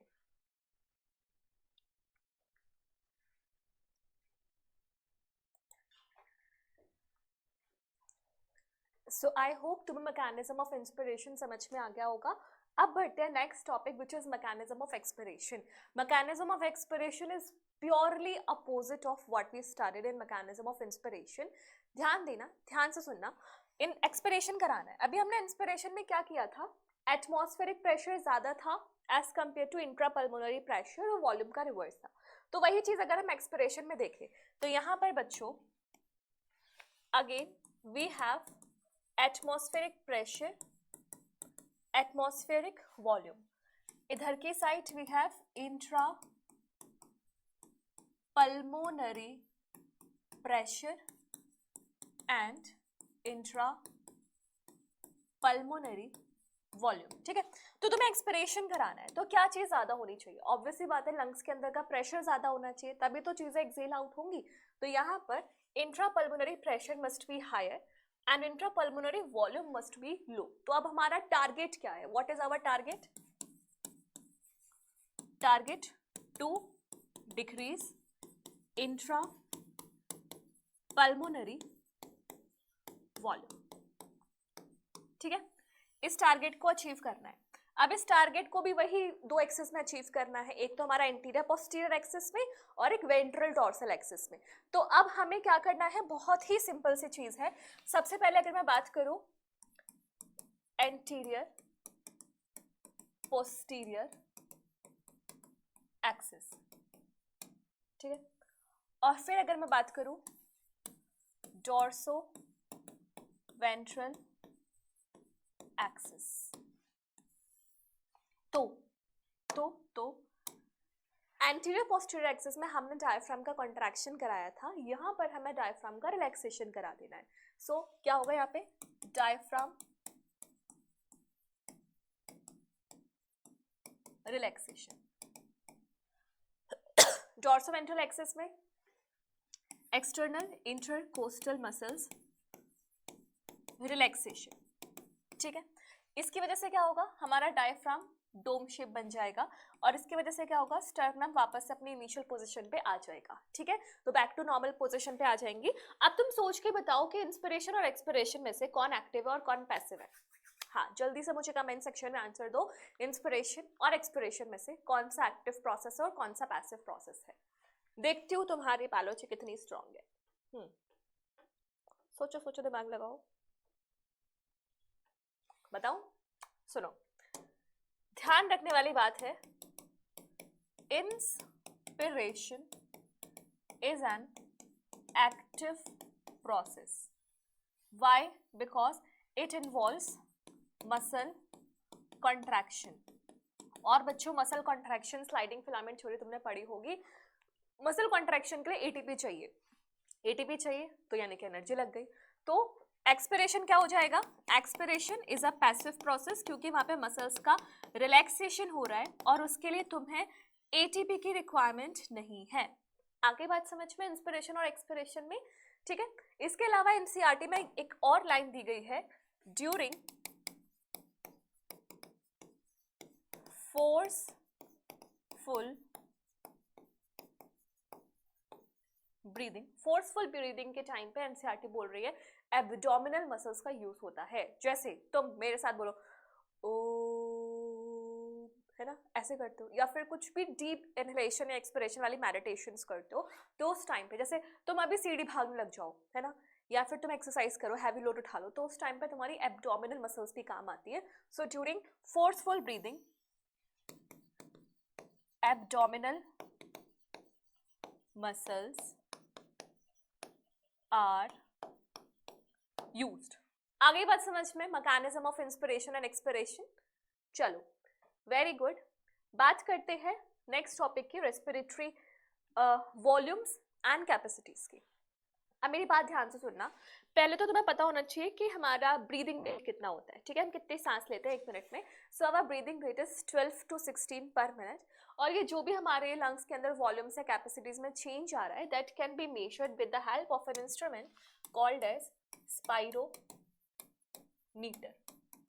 ठीक है, बट स्पाइरोमीटर की खास बात है, अभी लिख देती हूँ, बाद में कहीं मैं भूल ना जाऊँ, स्पाइरोमीटर लिखना ना भूल जाऊँ। स्पाइरोमीटर की खास बात है कि रेसिडुअल वॉल्यूम को मेजर नहीं कर सकता, can not measure RV which is residual volume. ठीक है, अब हम फटाफट से शुरू करते हैं वॉल्यूम्स की बातें। देखो, वॉल्यूम्स को जोड़ जोड़ के ही हम कैपेसिटीज बनाते हैं। तो 4 बेसिक वॉल्यूम्स है जिनके बारे में हमें पता होना चाहिए। सबसे पहले हमारा आता है tidal volume, TV. Volume of air inspired और एक्सपायर्ड ड्यूरिंग नॉर्मल रेस्पिरेशन। तुम नॉर्मल ब्रीदिंग कर रहे हो, उस टाइम पे कितनी वॉल्यूम अंदर जा रही है या बाहर जा रही है, उसे कहते हैं टाइडल वॉल्यूम। इसकी वैल्यू होती है 500 ml। ठीक है, नीट में क्वेश्चन 2 तरीके से आ सकता है। या तो नीट में तुमसे पूछ लेगा कि टाइडल वॉल्यूम का अमाउंट बताओ, या फिर वो पूछ लेगा टाइडल वॉल्यूम पर मिनट बताओ। ठीक है, तो अगर केवल अमाउंट पूछे तो 500 ml, लेकिन अगर वो पर मिनट के टर्म्स में पूछे तो मेरे प्यारे बच्चों, तुम्हें 500 को एक बार 12 से मल्टीप्लाई करना है और 500 को एक बार 16 से मल्टीप्लाई करना है। क्यों करना है? क्योंकि 12 से 16 हमारा ब्रीदिंग रेट है। ठीक है, तो यहाँ पर ये कितना आ जाएगा, 6000 ml पर मिनट। ठीक है, और ये कितना आ जाएगा, 5 6 5 6 30 ठीक है, ये आ जाएगा तुम्हारा 8000 ml पर मिनट। तो 6000 से 8000 ml पर मिनट होता है हमारा टाइडल वॉल्यूम पर मिनट, अगर कोई पूछे तो। ठीक है, एक बार स्क्रीनशॉट ले लो इस लाइन का। समझ में आया? ठीक है, नेक्स्ट है हमारी inspiratory reserve volume indicated by IRV। अब ध्यान से सुनना, तुमने नॉर्मल सांस ली, इसके बाद तुम और एक्स्ट्रा कितनी सांस अंदर ले सकते हो उसे कहा जाता है inspiratory reserve volume. So additional volume of air a person can expire by forceful inspiration. So additional है 500 के अलावा, तो नॉर्मली और फोर्सफुल, तो इसकी वैल्यू कितनी होती है 2500 से 3500 ml, 2500 टू 3500 ml। ठीक है, तो ये क्या है, एडिशनल वॉल्यूम है विच कैन बी इनहेल्ड। तो एक्सपिरेटरी रिजर्व वॉल्यूम क्या हो जाएगा, तुम नॉर्मल एक्सपिरेशन से जितनी सांस बाहर छोड़ दो उसके अलावा तुम और कितनी गहराई से सांस छोड़ सकते हो, तो और गहराई से। ठीक है, तो इसलिए एडिशनल वॉल्यूम ऑफ एयर, ये भी एडिशनल वॉल्यूम है जो पर्सन एक्सपायर कर सकता है, इसकी वैल्यू है 1000 से 1100 ml। ठीक है, टाइडल वॉल्यूम 500, ये क्या है 2500 to 3500, this is 1000 to 1100। Next come बादशाह which is residual volume, it is indicated by, अरे यार दिस इज RV। ये देखो क्या, चलो यहाँ पे आएगा तो ये ERV लिख देती हूँ, अब आगे बढ़ लो, दिस इज रेसिडुअल वॉल्यूम। देखो हमारे लंग्स में से तुम चाहे कितनी भी हवा बाहर निकाल लो, कुछ हवा ऐसी है जो बाहर नहीं निकाली जा सकती, उस वॉल्यूम ऑफ एयर को कहा जाता है रेसिडुअल वॉल्यूम। जैसे अगर मैं मान लो तुम्हारे सामने क्वेश्चन पूछूं, क्वेश्चन है, ठीक है, मैं इसका आंसर अभी की क्लास में नहीं बता रही, मैं इसका आंसर अगली क्लास में बताऊंगी, बट तुम्हें कमेंट सेक्शन में आंसर बताना है if you know the answer. Question है, मान लो एक बच्चा था एम्ब्रियोनिक स्टेज में, उसकी डेथ हो गई फीटल स्टेज के अंदर ही, मतलब मम्मी जब कंसीव करी हुई थी उसके अंदर ही अंदर ड्यूरेशन में उसकी डेथ हो गई, और एक बच्चा है जिसकी डेथ पैदा होने के कुछ टाइम के बाद हुई। तो तुम कैसे डिस्टिंग्विश करोगे एज अ डॉक्टर कि कौन सा बच्चा किस टाइम पर डेथ हुआ उसका? एक था बिफोर पार्चुरेशन मरा है, और एक बच्चा आफ्टर पार्चुरेशन के सम टाइम बाद मरा है। बताना है, उसकी बॉडी चेकअप करके बताना है कि कौन सा बच्चा किस टाइम पर मरा होगा। I want the answer from you all future doctors. भाई फ्यूचर डॉक्टर्स बन रहे हो तो थोड़ा सा दिमाग तो, थोड़ी सी स्टडी तो करनी पड़ेगी। ठीक है, तो back to the topic, residual volume कितना अमाउंट है इसका, 1100 से 1200 ml। ठीक है, ये हमारी जो 4 वॉल्यूम्स है, क्या मैंने वो स्पायरोमीटर वाला हाँ लिख दिया था, तो इन वॉल्यूम्स में से रेसिडुअल वॉल्यूम को वो मेजर नहीं कर सकता स्पायरोमीटर। अब इन्हीं वॉल्यूम्स को एड ऑन कर करके we get different types of capacities. तो सबसे पहली कैपेसिटी आती है IC which is inspiratory capacity. तो इंस्पिरेटरी कैपेसिटी मतलब हमारी टोटल इंस्पायर करने की कैपेसिटी। तो हम कितना इंस्पायर कर सकते हैं, टाइडल वॉल्यूम को इंस्पायर कर लो और IRV को इंस्पायर कर लो, तो IC बराबर क्या हो जाएगा, TV प्लस IRV, नॉर्मल सांस प्लस गहरी सांस। ठीक है, तो नॉर्मल एक्सप्रेशन के बाद तुम कितना इंस्पायर कर सकते हो, that is your IC। Next है EC। EC is expiratory capacity, total volume of air a person can expire after normal inspiration। Normal सांस ली, अब कितना एक्सपायर कर सकते हो, नॉर्मल एक्सपायर कर सकते हो और गहराई से एक्सपायर कर सकते हो। So EC is equals to TV plus ERV। ठीक है, बहुत ही ज्यादा सिंपल है, टोटल एक्सपिरेशन कैपेसिटी बस इसमें बतानी है, तो टाइडल वॉल्यूम प्लस ERV। इसके बाद नेक्स्ट है फंक्शनल रेसिडुअल कैपेसिटी FRC। ये क्या बोल रहा है, volume of air that will remain in lungs after normal expiration. तो तुम्हें मान के चलना है, तुमने पहले कभी, तुम्हारे पास अभी हवा है जिसको तुम फोर्सफुली भी एक्सपायर कर सकते हो, तो नॉर्मल एक्सपिरेशन किया, उसके बाद कितनी हवा अपने चेस्ट में लंग्स में अभी भी स्टोर्ड है, तो एक तो रेसिडुअल वॉल्यूम होगी जो कभी निकाली ही नहीं जा सकती, और एक हमारे पास एडिशनल एयर भी होगी जिसको हम फोर्सफुली एक्सपायर कर सकते हैं। तो FRC is equals to your ERV expiratory reserve volume plus your RV। आई बात समझ में, ERV plus RV is equals to your FRC functional residual capacity. Next है हमारी वाइटल कैपेसिटी VC। ठीक है, वीडियो कॉल नहीं है, वाइटल कैपेसिटी है, maximum volume of air a person can breathe in after forced expiration. तुमने बहुत गहराई से सांस बाहर निकाल दी, फोर्स्ड, याद रखना फोर्स्ड एक्सपिरेशन के बाद। ठीक है, अब कितना मैक्सिमम हवा तुम अंदर ले सकते हो, ठीक है, मैक्सिमम मैक्सिमम क्या क्या ले सकते हैं, तुम टाइडल वॉल्यूम ले सकते हो, इंस्पिरेटरी रिजर्व वॉल्यूम ले सकते हो, और तुम जो फोर्स एक्सपिरेशन से बाहर हवा निकाली हो उसको भी ले सकते हो, है ना, और क्या ही लोगे। तो मैक्सिमम में टीवी ले सकते हैं हम, आईआरवी ले सकते हैं हम, और ईआरवी ले सकते हैं हम आरवी नहीं लेंगे क्योंकि वो तो लंग्स में पहले से स्टोर्ड है, ठीक है, फंक्शनल कैपेसिटी।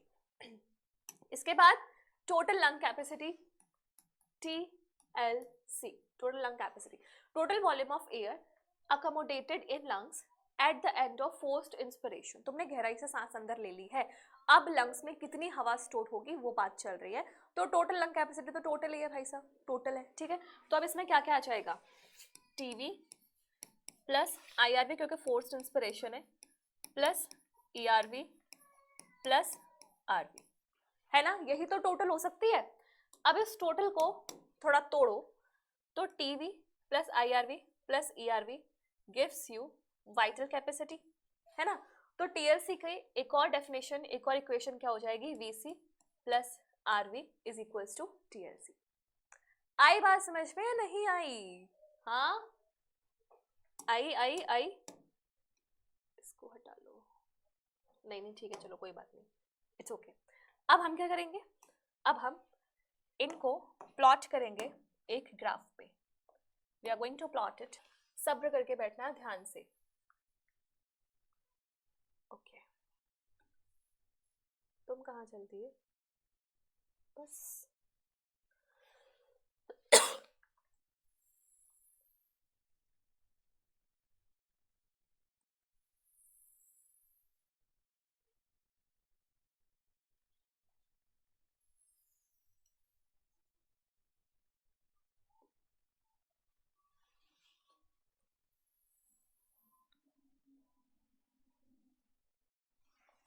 ओके। अब ध्यान दो, ठीक है, ध्यान दो, हमें प्लॉट करना है ग्राफ। तो ये कुछ हमारा बेसिक है, अगर हम इससे ऊपर गए तो मैक्सिमम इंस्पिरेशन, अगर हम इससे नीचे आए तो मैक्सिमम एक्सपिरेशन, ठीक है। इस ग्राफ में हमें क्या प्लॉट करना है उस चीज को ध्यान से देखना। ये वाला जो सेगमेंट है हमारा, this portion, this is your tidal volume, क्या है तुम्हारा टाइडल वॉल्यूम 500 वाला जो चल रहा है, ठीक है। इसके बाद इस ग्राफ से तुम अगर ऊपर गए, यहां से लिख देती हूँ, यहां से लेकर के यहां तक, this is your IRV, give me a second, this is your normal breathing, ठीक है, this is your deep inhalation,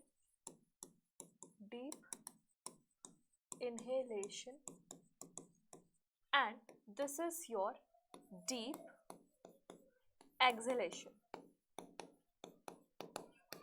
ठीक है। ये नीचे का जो वॉल्यूम है,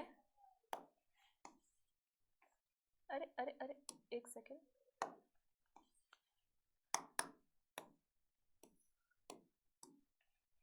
दिस वॉल्यूम ऑफ एयर,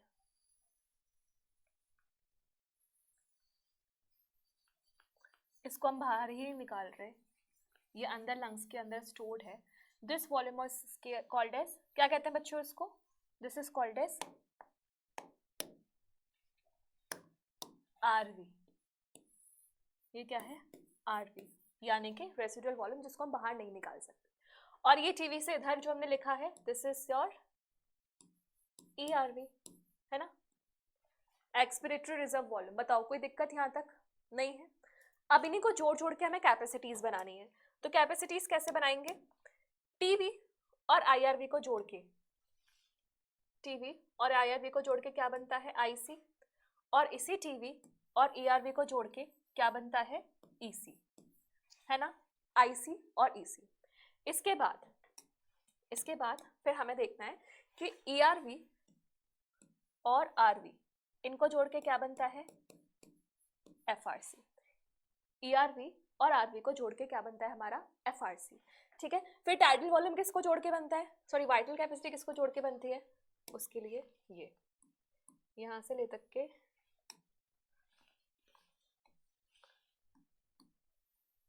यहाँ से लेकर के यहाँ तक का सारा, ये फंक्शनल इस लेवल तक, ये क्या है हमारा वाइटल कैपेसिटी, है ना, हाँ कि ना।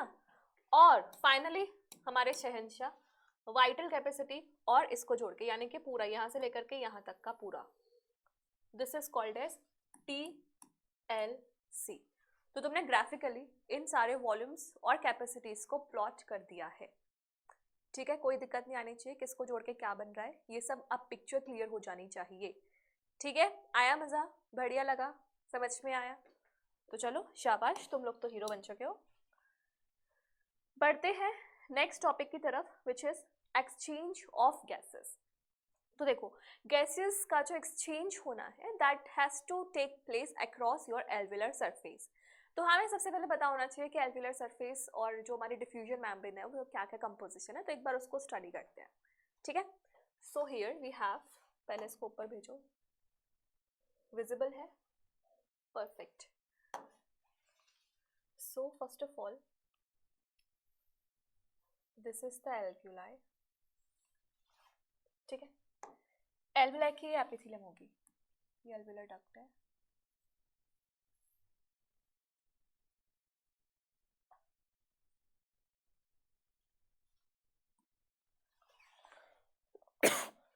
इसके बाद इसको सराउंड करने वाली एक ब्लड वेसल,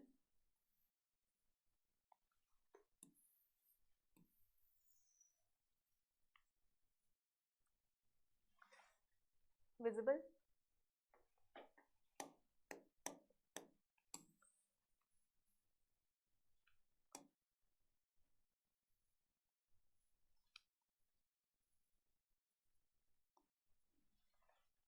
ठीक है। इसके बीच में प्रेजेंट होती है हमारे एक बेसमेंट मेम्ब्रेन, ऐसे।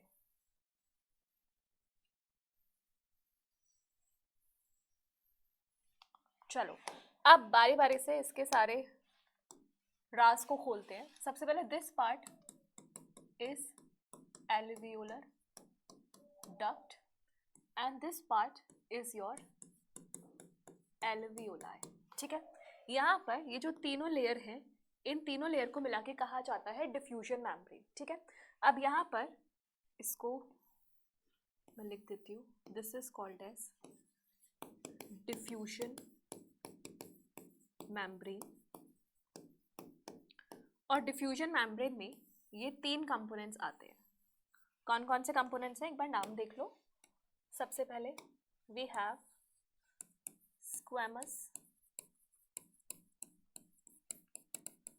एपिथेलियम ऑफ एल्वुलाई, ये जो एल्वुलाई है इसकी स्क्वैमस एपिथेलियम, ठीक है। उसके बाद नेक्स्ट है बेसमेंट मेम्ब्रेन, बेसमेंट मेम्ब्रेन के बाद थर्ड है एंडोथेलियम, और ये एंडोथेलियम भी किसकी बनी होगी, स्क्वैमस एपिथेलियम, ठीक है।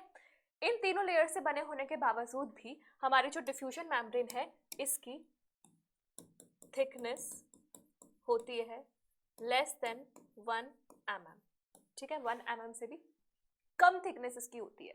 सो अगर मैं इसको 1 2 3 नाम दूं तो हमारे डायग्राम में this is 1, this is 2 and this is, pink वाली लेयर इज 3, ठीक है। अब आगे की बात समझते हैं। यहाँ पर तुम्हें जो सेल्स दिख रहे हैं ये दो टाइप के हैं,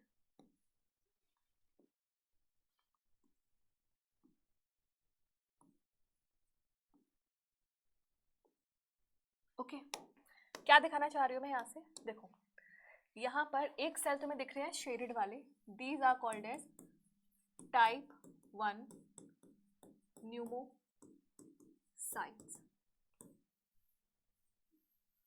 ठीक। और दूसरे वाले अनशेडेड वाले जो है दीज आर टाइप 2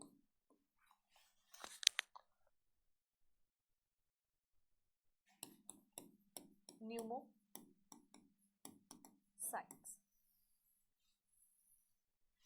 टाइप 1 और टाइप 2 न्यूमोसाइट्स में क्या डिफरेंस है? जो टाइप 1 न्यूमोसाइट्स है वो इन्वॉल्व होते हैं डिफ्यूजन में।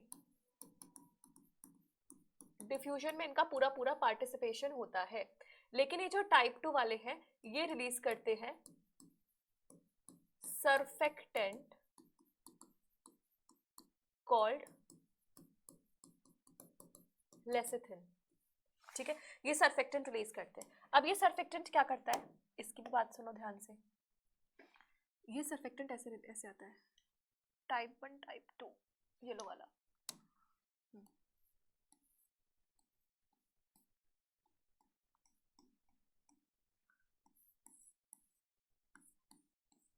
ठीक है, this surfactant prevents alveolar walls from collapsing। ये एल्वियोलर की वॉल्स को कोलैप्स होने से बचाता है। कौन? ये सर्फेक्टेंट जिसका नाम है लेसिथिन। ठीक है, समझ में आया? बिल्कुल बेहतरीन, बहुत ही बढ़िया। अब ये जो गैसेस डिफ्यूज आउट हो रही हैं, डिफ्यूजन हो रही हैं, जैसे कि तुम्हें पता होगा यहाँ से यहाँ पर जा रही होगी CO2 और यहाँ से यहाँ पर जा रही होगी O2। तो ये जो गैसेस का डिफ्यूजन है वो कुछ फैक्टर्स पर डिपेंड करता है। उन फैक्टर्स को एक बार पढ़ लेते हैं। Factors affecting diffusion. ठीक है, तो इन फैक्टर्स में से सबसे पहला जो फैक्टर है दैट इज पार्शियल प्रेशर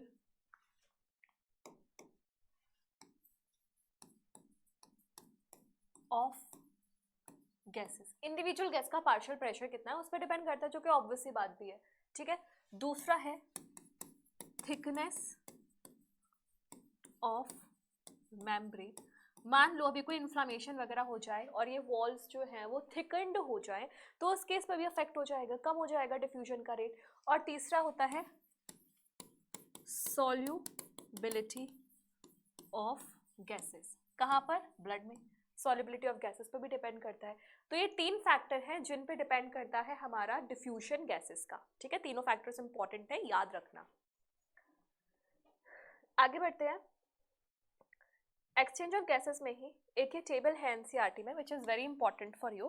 तुम्हें याद रखना है किस जगह पर क्या क्या पार्शियल प्रेशर रहता है। जैसे यहाँ पे गैसेस गिवन है, ये एटमॉस्फेरिक प्रेशर है, ये सारे जो भी वैल्यूज हैं these are in mm of Hg। ठीक है, mm ऑफ Hg में गिवन है सारी वैल्यूज।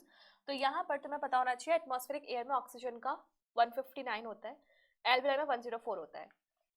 इसीलिए जो हमारी ऑक्सीजन है वो एटमॉस्फेयर से एल्वियोलाई में आती है। ठीक है, एल्वियोलाई के बाद डीऑक्सीजनेटेड ब्लड में 40, तो यहाँ से यहाँ चली जाती है। उसके बाद ऑक्सीजनेटेड ब्लड में इसका 95, टिश्यूज में 40। तो ये जो पार्शियल प्रेशर गिवन है इसकी वैल्यू तुम्हें याद करनी है, पूछी जाती है।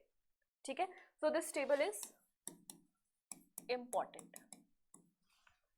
ठीक, इसके बाद ये एनसीईआरटी में डायग्राम बनाया हुआ है जहाँ पे बताया कि कौन सी ऑक्सीजन या कौन सी CO2 कहाँ कहाँ जाती है और क्या उसका पार्शियल प्रेशर होता है।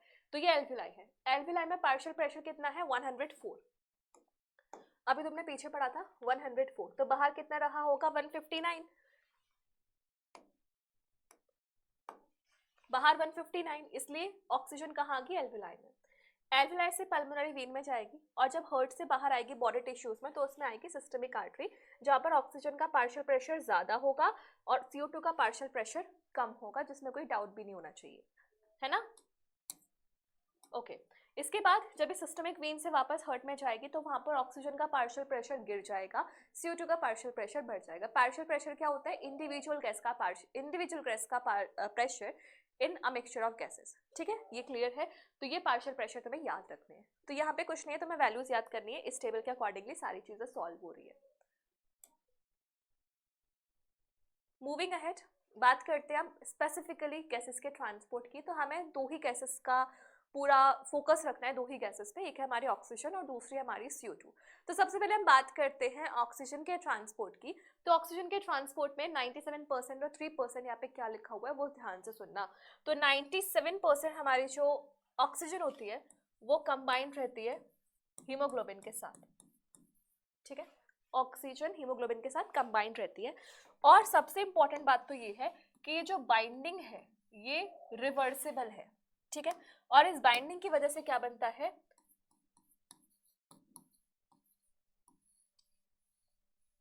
इसे क्या नाम देते हैं हम, ऑक्सी हीमोग्लोबिन, ऑक्सी हीमोग्लोबिन, ठीक है। बाकी 3% क्या होता है, अरे डिसॉल्व्ड इन ब्लड, केवल 3% ही ब्लड में डिसॉल्व रहती है। और तुम्हें पता होगा कि ब्लड में सॉल्युबिलिटी की अगर बात की जाए तो CO2 ज़्यादा सॉल्युबल है एज कम्पेयर टू ऑक्सीजन, ठीक है।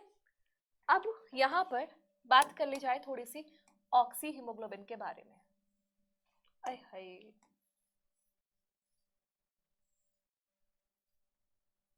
ठीक है। पहली बात, कुछ की फैक्टर्स हैं जो तुम्हें याद रखने हैं ऑक्सी हीमोग्लोबिन से रिलेटेड। सबसे पहली बात, binding is reversible and is primarily related to partial pressure of oxygen। Oxygen के पार्शियल प्रेशर पे प्राइमरीली रेगुलेट होती है, रिलेट करती है, बाकी बाइंडिंग रिवर्सिबल है, ठीक है। दूसरा, ऑक्सीजन के साथ हीमोग्लोबिन की जो बाइंडिंग है उसे ऑक्सीडेशन नहीं बोलते, it is called as oxygenation, very important, it is called oxygenation and not oxidation, ठीक है। गोल्डन वर्ड्स हैं ये, ऑक्सीजनेशन है ये, ऑक्सीडेशन नहीं है। तीसरा क्या है, 1 हीमोग्लोबिन मैक्सिमली बाइंड करता है 4 ऑक्सीजन मॉलिक्यूल्स के साथ, ठीक है। तो ये 3 पॉइंट्स हैं, इंपॉर्टेंट है, तुम्हें याद होने चाहिए।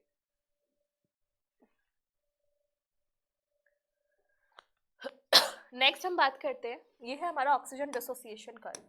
क्या है ये हमारा ऑक्सीजन डिसोसिएशन कर्व, जहां पर एक तरफ हमने पार्शियल प्रेशर दिया है ऑक्सीजन का और एक तरफ हमने लिया है percentage saturation of haemoglobin with the oxygen. तो यहाँ पर हमारा जो ऑक्सीजन डिसोसिएशन कर्व है, इसको मैं यहाँ लिख देती हूँ, oxygen dissociation curve of haemoglobin का ऑक्सीजन डिसोसिएशन कर्व। तो ये जो ग्राफ है वो इस शेप का आता है और इस शेप को हम बच्चों नाम देते हैं सिग्मॉइड, सिग्मॉइड कर्व है, ठीक है। पहला क्वेश्चन तो हो गया सिग्मॉइड कर्व, इस चीज को ध्यान रखना है। अब ये जो कर्व है वो कभी कभी इधर शिफ्ट हो जाता है और ये कर्व कभी कभी इधर शिफ्ट हो जाता है, ठीक है। तो अगर ये इधर शिफ्ट हो रहा है इधर, तो उसे कहा जाता है राइट शिफ्ट, और अगर ये उधर शिफ्ट हो रहा है तो इसे कहा जाता है लेफ्ट शिफ्ट।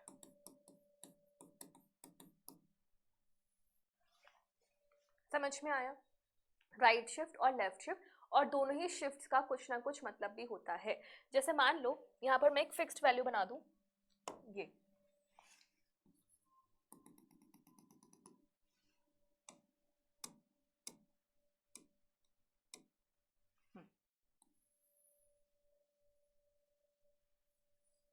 अगर मैं हाफ सैचुरेशन की बात करूं तो ये पॉइंट है ए, ठीक है। इसके बाद ये पॉइंट है बी और ये पॉइंट है सी, ठीक है। ए पॉइंट से या तो तुम बी में जा सकते हो या फिर ए पॉइंट से तुम सी में जा सकते हो। तो जब मैं यहाँ पे बी पे देख रही हूँ तो मुझे लग रहा है कि हाफ सैचुरेशन होने के लिए उसको ज्यादा ऑक्सीजन की रिक्वायरमेंट है ना। और यहाँ पे मुझे पता है कि हाफ सैचुरेट होने के लिए कम ऑक्सीजन के प्रेशर में भी सैचुरेट हो जा रहा है। यहाँ पे मुझे ऑक्सीजन की कमी फील हो रही है, इसका मतलब यहाँ पे हीमोग्लोबिन का डिसोसिएशन इंडिकेट हो रहा है। तो यहाँ से मुझे पता चला कि राइट शिफ्ट का मतलब है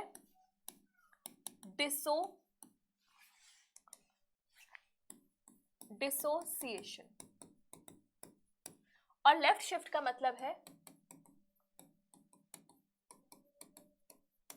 एसोसिएशन। बात समझ में आई? राइट शिफ्ट अगर आ रहा है तो डिसोसिएशन है ऑक्सी हीमोग्लोबिन का, और अगर लेफ्ट शिफ्ट है तो वो है एसोसिएशन। तो अब ये डिसोसिएशन एसोसिएशन किस बात पे डिपेंड करते हैं? ये बात करते हैं पार्शियल प्रेशर ऑफ ऑक्सीजन पे, पार्शियल प्रेशर ऑफ CO2 पे, H पॉजिटिव आयंस की कंसेंट्रेशन पे, pH पे एंड टेम्परेचर पे। ये कुछ फैक्टर्स हैं जो बताएंगे कि एसोसिएशन होगा यहाँ पे डिसोसिएशन होगा। तो अगर अगर अगर अगर हमें इन्हीं फैक्टर्स को ध्यान में रखकर एसोसिएशन कराना है और इन्हीं फैक्टर्स का ध्यान में रखकर डिसोसिएशन कराना है, यहाँ पे मैं लिख भी देती हूँ। डिसोसिएशन कहाँ होगा? एट टिश्यू लेवल, यानी कि तुम टिश्यू लेवल की तरफ मूव कर रहे हो, और यहाँ पे एट एल्वियोलर लेवल। ठीक है, चलो आगे बढ़ते हैं। एसोसिएशन कब होगा? एसोसिएशन होगा अगर high partial pressure of oxygen है और पार्शियल प्रेशर ऑफ CO2 कम है। ठीक है, ऑक्सीजन का पार्शियल प्रेशर ज्यादा है, CO2 का पार्शियल प्रेशर कम है। अगर CO2 का पार्शियल प्रेशर कम है तो H पॉजिटिव आयंस की कंसंट्रेशन भी कम है, तो pH क्या हो जाएगा? ज्यादा, और टेम्परेचर क्या चाहिए हमें? कम। ये कंडीशंस हैं जो फेवर करेंगी एसोसिएशन को, और डिसोसिएशन को फेवर क्या करेंगी? Partial pressure of oxygen come, partial pressure of CO2 ज्यादा, उसके बाद H पॉजिटिव आयंस की कंसंट्रेशन ज्यादा, देन pH कम, टेम्परेचर ज्यादा। ये फैक्टर्स है जो बताएंगे एसोसिएशन हुआ है या डिसोसिएशन हुआ है। किसका? तुम भोले बच्चे हो, आगे जाके बोल दोगे मैम किसके बारे में बात चल रही है? हाँ, तो लेने के देने तो मुझे पड़ जाएंगे। किसका?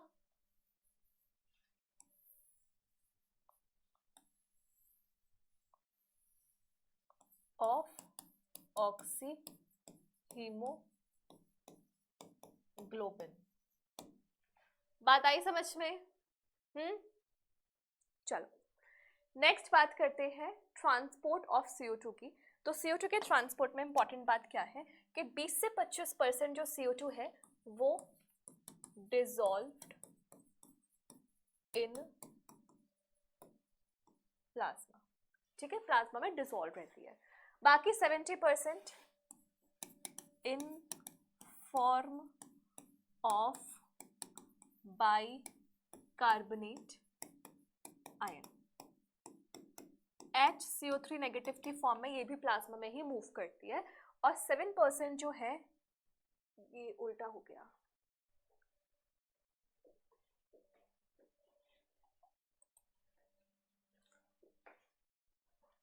तो चलो ये समझ में आ गया। अब बात करते हैं CO2 के ऑक्सीजन डिसोसिएशन, सॉरी CO2 के ट्रांसपोर्ट की। तो CO2 में 20 से 25% तो हमारा हीमोग्लोबिन के साथ बाउंडेड रहता है, और हीमोग्लोबिन के साथ CO2 की बाइंडिंग से जो प्रोडक्ट बनता है उसको हम क्या नाम देते हैं? Carboxy haemoglobin. लगता है सुनने में, but it is not carboxy haemoglobin, it is called as with haemoglobin, और इसे कहा जाता है कार्ब अमीनो हीमोग्लोबिन। ठीक है, ये नाम याद रखना। This is also a reversible binding. 70% as HCO3 negative, मतलब bicarbonate ion dissolved in plasma, और बाकी 7% as CO2 dissolved in plasma या फिर ब्लड। ठीक है, अब तुम्हें एक और चीज मैं बता देती हूँ, तुम्हारे नाम में तुम्हें आगे कंफ्यूजन होगा। अगर तुम्हें कभी भी लग जाए कि कार्बोक्सी हीमोग्लोबिन आंसर हो सकता है, so you must keep it in mind that carboxy haemoglobin होता है जब हीमोग्लोबिन बाइंड करता है कार्बन मोनोऑक्साइड से। Haemoglobin binds with carbon monoxide and this is irreversible binding. Irreversible binding है, अगर एक बार CO बाइंड कर गया तो किसी की मजाल नहीं है कि हीमोग्लोबिन से उसका स्पेस खाली करा सके। ठीक है, इसी वजह से कार्बन मोनोऑक्साइड पॉइजनिंग भी हो जाती है। नेक्स्ट बात करते हैं, ध्यान देना। अब ये हमारे ब्लड वेसल है, ठीक है, ये ब्लड वेसल जा रही है, ब्लड वेसल जा रही है, ऐसे कैसे जा रही है, ऐसे जाएगी, पिंक।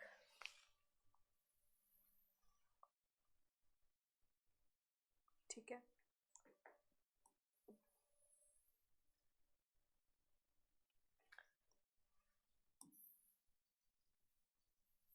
क्लियर, ये हमारी ब्लड वेसल चल रही है, पतला मोटा डायमीटर हो गया।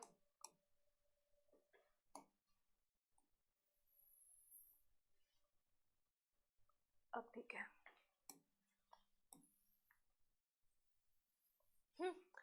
अब इस ब्लड वेसल में प्रेजेंट है हमारे पास आरबीसी।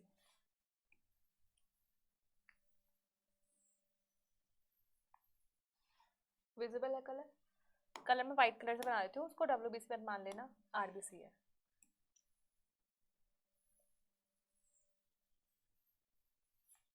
ठीक है, अब हुआ क्या, हमारे पास अंदर एंटर करी CO2 यहाँ पर पानी के साथ कंबाइन करी और इसके कॉम्बिनेशन से यहाँ पर एक एसिड बना H2CO3। ये H2CO3 स्प्लिट कर सकता है H plus plus HCO3 minus में। ठीक है, समझ में आया हमने क्या किया,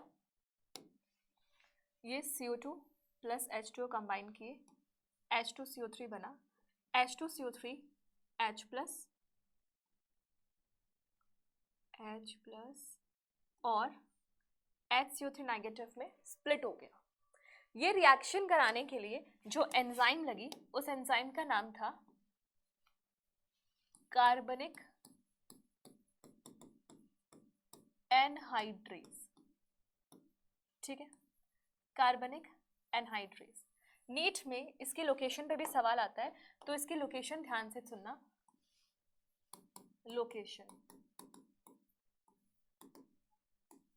maximum in erythrocytes and little amount in plasma। मतलब सबसे ज्यादा ये आरबीसी में होती है, बाकी इसका थोड़ा बहुत अमाउंट प्लाज्मा में भी डिसॉल्व रहता है। And to make it very clear, this is the RBC and this is the plasma. समझ में आया, ये कार्बनिक एसिड बन गया, ये रिएक्शन हो गई। अब क्या होता है, this reaction can either move forward और this reaction can either move backward. किसी भी डायरेक्शन में मूव कर सकती है, लेकिन डिपेंड करता है कि कहाँ मूव करेगी, ये डिपेंड करता है। उससे पहले एक बेसिक चीजें समझनी है, वो समझना, हमारी आरबीसी की जो मेम्ब्रेन है, it is very much permeable to bicarbonate ion. तो ये जो बाइकार्बोनेट आयन है बच्चों, ये यहाँ से बाहर निकल जाएगी, इसका हो जाएगा इफ्लक्स। ठीक है, तो यही वो बाइकार्बोनेट आयन है जिसमें 70% हमारी CO2 मूव करती है। अगर ये बाइकार्बोनेट बाहर आ जाएगी तो अंदर पॉजिटिव चार्ज बढ़ता चला जाएगा, तो उस इलेक्ट्रोकेमिकल न्यूट्रलिटी को मेंटेन करने के लिए हमारे प्लाज्मा में प्रेजेंट होती है chloride ion, Cl negative, Cl negative, Cl negative, Cl negative, Cl negative, Cl negative. तो ये जो Cl नेगेटिव है, ये अंदर जाती है, इसका हो जाता है इनफ्लक्स। क्यों अंदर जा रही है? To maintain to maintain electrochemical neutrality. Electrochemical neutrality को मेंटेन करने के लिए क्लोराइड आयन को अंदर जाना पड़ रहा है। तो अब ये रिएक्शन फॉरवर्ड जाएगी अगर ये रिएक्शन चल रही है टिश्यूज के लेवल पे, टिश्यूज, और ये रिएक्शन बैकवर्ड जाएगी अगर ये रिएक्शन चल रही है एल्वियोलाई के लेवल पे। ठीक है, ये जो क्लोराइड अंदर जा रहा है, इस क्लोराइड के अंदर जाने को हम नाम देते हैं, this is called as chloride shift. यही है हमारा क्लोराइड शिफ्ट। देखो एक बार और सोचो समझ में आया या नहीं आया।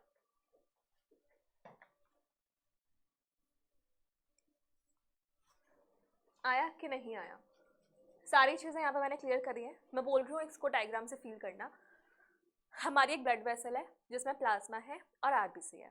आरबीसी के अंदर CO2 एंटर करी, ये पानी के साथ कंबाइन करके H2CO3 बनाया, कार्बनिक एसिड, ये बनाया कार्बनिक एनहाइड्रेज एंजाइम की प्रेजेंस में। कार्बनिक एनहाइड्रेज इरिथ्रोसाइट्स में ज़्यादा मिलती है, प्लाज्मा में कम मिलती है। फिर जो कार्बनिक एसिड स्प्लिट हो जाता है H पॉजिटिव और बाइकार्बोनेट आयन में। अब हमारे जो आरबीसी की मेम्ब्रेन है वो बाइकार्बोनेट आयन के लिए परमिएबल है, तो बाइकार्बोनेट आयन बाहर आ जाती है। इसके बाहर आने की वजह से अंदर पॉजिटिव चार्ज बढ़ जाता है, तो उसको न्यूट्रलाइज करने के लिए क्लोराइड आयन अंदर जाती है और क्लोराइड आयन के इस मूवमेंट को कहा जाता है क्लोराइड शिफ्ट। ठीक है, ये रिएक्शन फॉरवर्ड डायरेक्शन में जाएगी अगर टिश्यू लेवल पे जाना है, बैकवर्ड डायरेक्शन में जाएगी अगर एल्वियोलाई के लेवल में जाना है।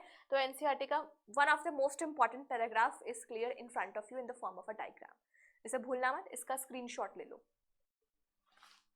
ठीक है, चलो आगे बढ़ते हैं। आगे क्या है? आगे अभी हमें पहले पढ़ना है रेगुलेशन। रेगुलेशन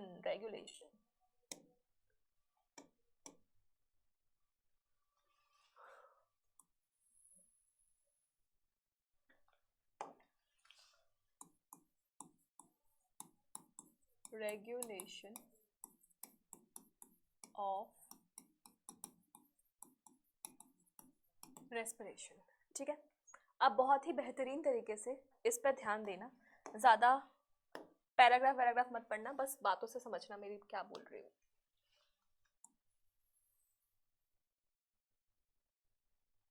ये मान लो हर्ट है,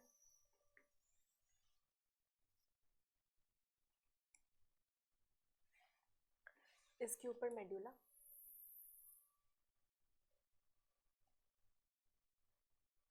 और वो ऊपर पोन्स।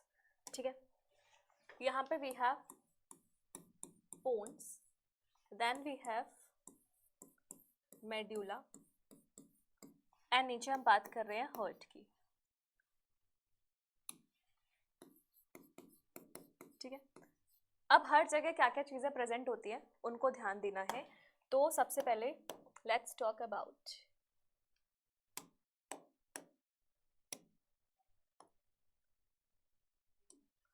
यहाँ पर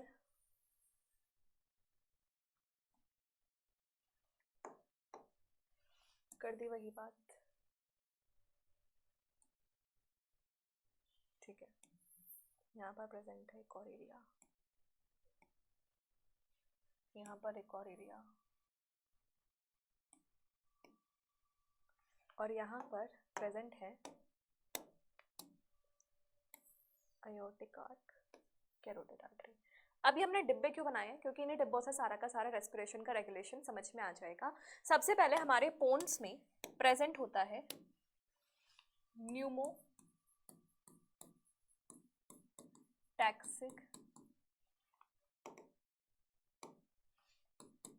सेंटर।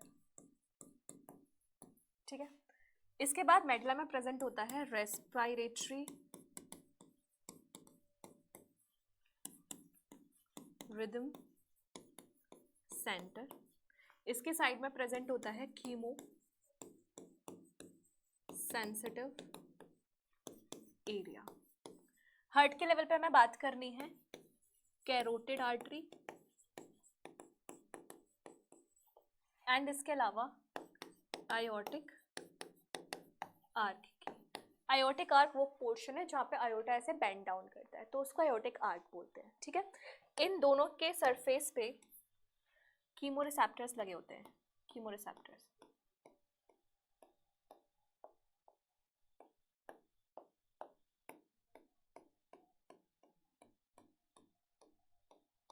ठीक है, बात आई समझ में। अब करना क्या है, ध्यान से समझना। पहली बात, रेस्पिरेटरी रिदम सेंटर हमारा करता धरता है, इट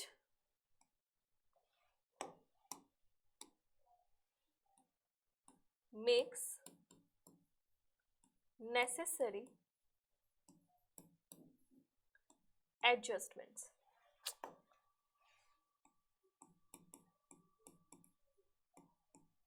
हर चीज का नेसेसरी एडजस्टमेंट यही करेगा। इसके अलावा ये जो हमारे ये वाले सेंटर है, कीमो सेंसिटिव एरिया, ये क्या करता है, डिटेक्ट करता है partial pressure of CO2 and H positive ions की कंसंट्रेशन। ऐसे ही इन दोनों पे जो रिसेप्टर्स हैं ये भी क्या डिटेक्ट करते हैं ये partial pressure of CO2 and H positive ions की कंसंट्रेशन, ठीक है। न्यूमोटैक्सिक सेंटर क्या करता है, ये करता है switch off centre for deep inhalation या डीप ब्रीदिंग को स्विच ऑफ करता है, ठीक है। तो फाइनली क्या होगा, फाइनली हमारा ये होगा कि ये सिग्नल इसको देगा, ये सिग्नल इसको देगा, और ये दोनों भी सिग्नल इसको देंगे। ये डिटेक्ट कर करके सिग्नल पहुंचाएंगे रेस्पिरेटरी रिदम सेंटर के पास कि भाई तुम नेसेसरी एडजस्टमेंट्स करो कि क्या क्या करना है। और इस पूरे ही रेगुलेशन में ऑक्सीजन हैज इनसिग्निफिकेंट रोल। तुम देख रहे हो कहीं पे भी तुम ऑक्सीजन के लेवल को डिटेक्ट नहीं कर रहे, तुम डिटेक्ट कर रहे हो CO2 के लेवल को और H पॉजिटिव आयंस की कंसंट्रेशन को। समझ में आया? This is the most important और काफी ज्यादा कंफ्यूजिंग पैराग्राफ है हमारी NCERT का, तो एक बार इससे गो थ्रू हो जाओ कि क्या क्या चीजें हमें समझ में आ रही हैं, ठीक है। दोबारा समझाती हूँ, हमारे पास 3 एरियाज है, पोन्स, मेडुला और हर्ट, ठीक है। तो पोन्स में प्रेजेंट है हमारा pneumotaxic area centre. Pneumotaxic centre क्या करता है, हमारे फंक्शंस को मॉडरेट करता है रेस्पिरेटरी रिदम सेंटर के by switch off the deep inhalation. उसके बाद मेडुला में क्या प्रेजेंट है, रेस्पिरेटरी रिदम सेंटर, जिसके बगल में प्रेजेंट है कीमो सेंसिटिव एरिया, ठीक है। नीचे हमारे पास क्या प्रेजेंट है, कैरोटिड आर्टरी और आयोटिक आर्क। ये जो केमिकल रिसेप्टर्स हैं इनके पास, कीमो रिसेप्टर्स हैं, इनकी वजह से ये CO2 और H पॉजिटिव को डिटेक्ट करते हैं और सिग्नल पहुंचाते हैं रेस्पिरेटरी रिदम सेंटर तक ताकि वो नेसेसरी एडजस्टमेंट्स कर ले, ठीक। पूरे इसमें ऑक्सीजन का कोई रोल नहीं है। बात करते हैं फाइनल गेम की तरफ बढ़ते हैं, and our final game is disorders, ठीक है। डिसऑर्डर्स में सबसे पहला डिसऑर्डर है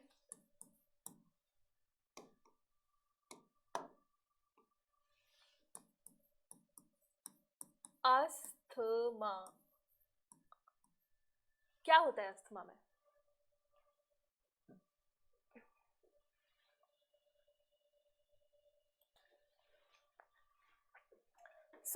अस्थमा में क्या होता है, सांस लेने में तकलीफ होती है क्योंकि हमारे जो ब्रोंकाई और ब्रोंक्यूल्स हैं उनका इन्फ्लेमेशन हो जाता है, सूजन आती है।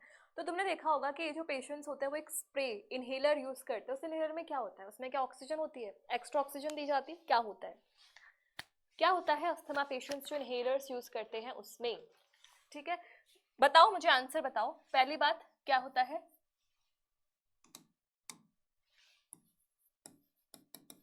Difficulty in breathing, wheezing sound, ऐसे सीटी बजने जैसी आवाज आती है जब इंसान सांस ले रहा होता है। Inflammation of bronchi and bronchioles, bronchi and bronchioles में इन्फ्लेमेशन हो जाती है। तो बेसिकली जो हम इनहेलर्स लेते हैं उसमें एंटी इन्फ्लेमेटरी सब्सटेंसेस होते हैं जो उस इन्फ्लेमेशन को रिलैक्स करते हैं ताकि हमारा जो पैसेज है वो थोड़ा खुल जाए। आया समझ में? अस्थमा के बाद जो नेक्स्ट डिसीज है वो क्या है हमारी? This is your emphysema.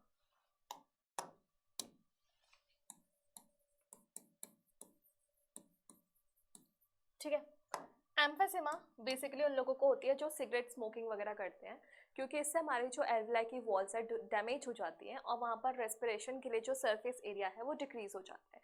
तो इसके की फीचर्स क्या है? ये एक क्रोनिक डिसऑर्डर है बाय सिगरेट। हो सकता है सिगरेट की स्पेलिंग गलत हो क्योंकि पता नहीं यही होती है क्या, यहाँ पे एक ई लगता है शायद एक्स्ट्रा, सिगरेट। या चलो छोड़ना, मैं सिंपल बाय स्मोकिंग। ठीक है,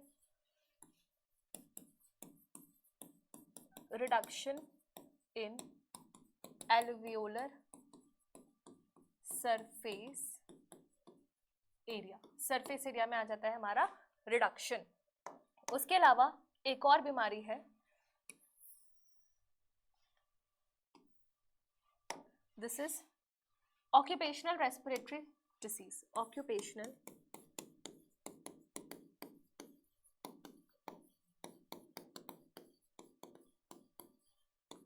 डिसऑर्डर या फिर सिंड्रोम। बेसिकली उन लोगों को होता है ऑक्यूपेशनल, ऑक्यूपेशन से रिलेटेड है। तो जो स्टोन ग्राइंडिंग्स या स्टोन ग्राइंडिंग वगैरह या फिर सीमेंट वाली इंडस्ट्रीज में काम करते हैं उनको ही ज़्यादा होता है, क्योंकि वहाँ से जो धुआं निकलता है it is rich in silica, तो उससे सिलिकोसिस हो जाता है। अगर लॉन्ग टर्म तक इसको एक्सपोजर हुआ तो वहाँ पे फाइब्रस, हमारे जो लंग्स के अंदर फाइब्रस टिश्यूज है उनका प्रोलिफरेशन हो जाएगा।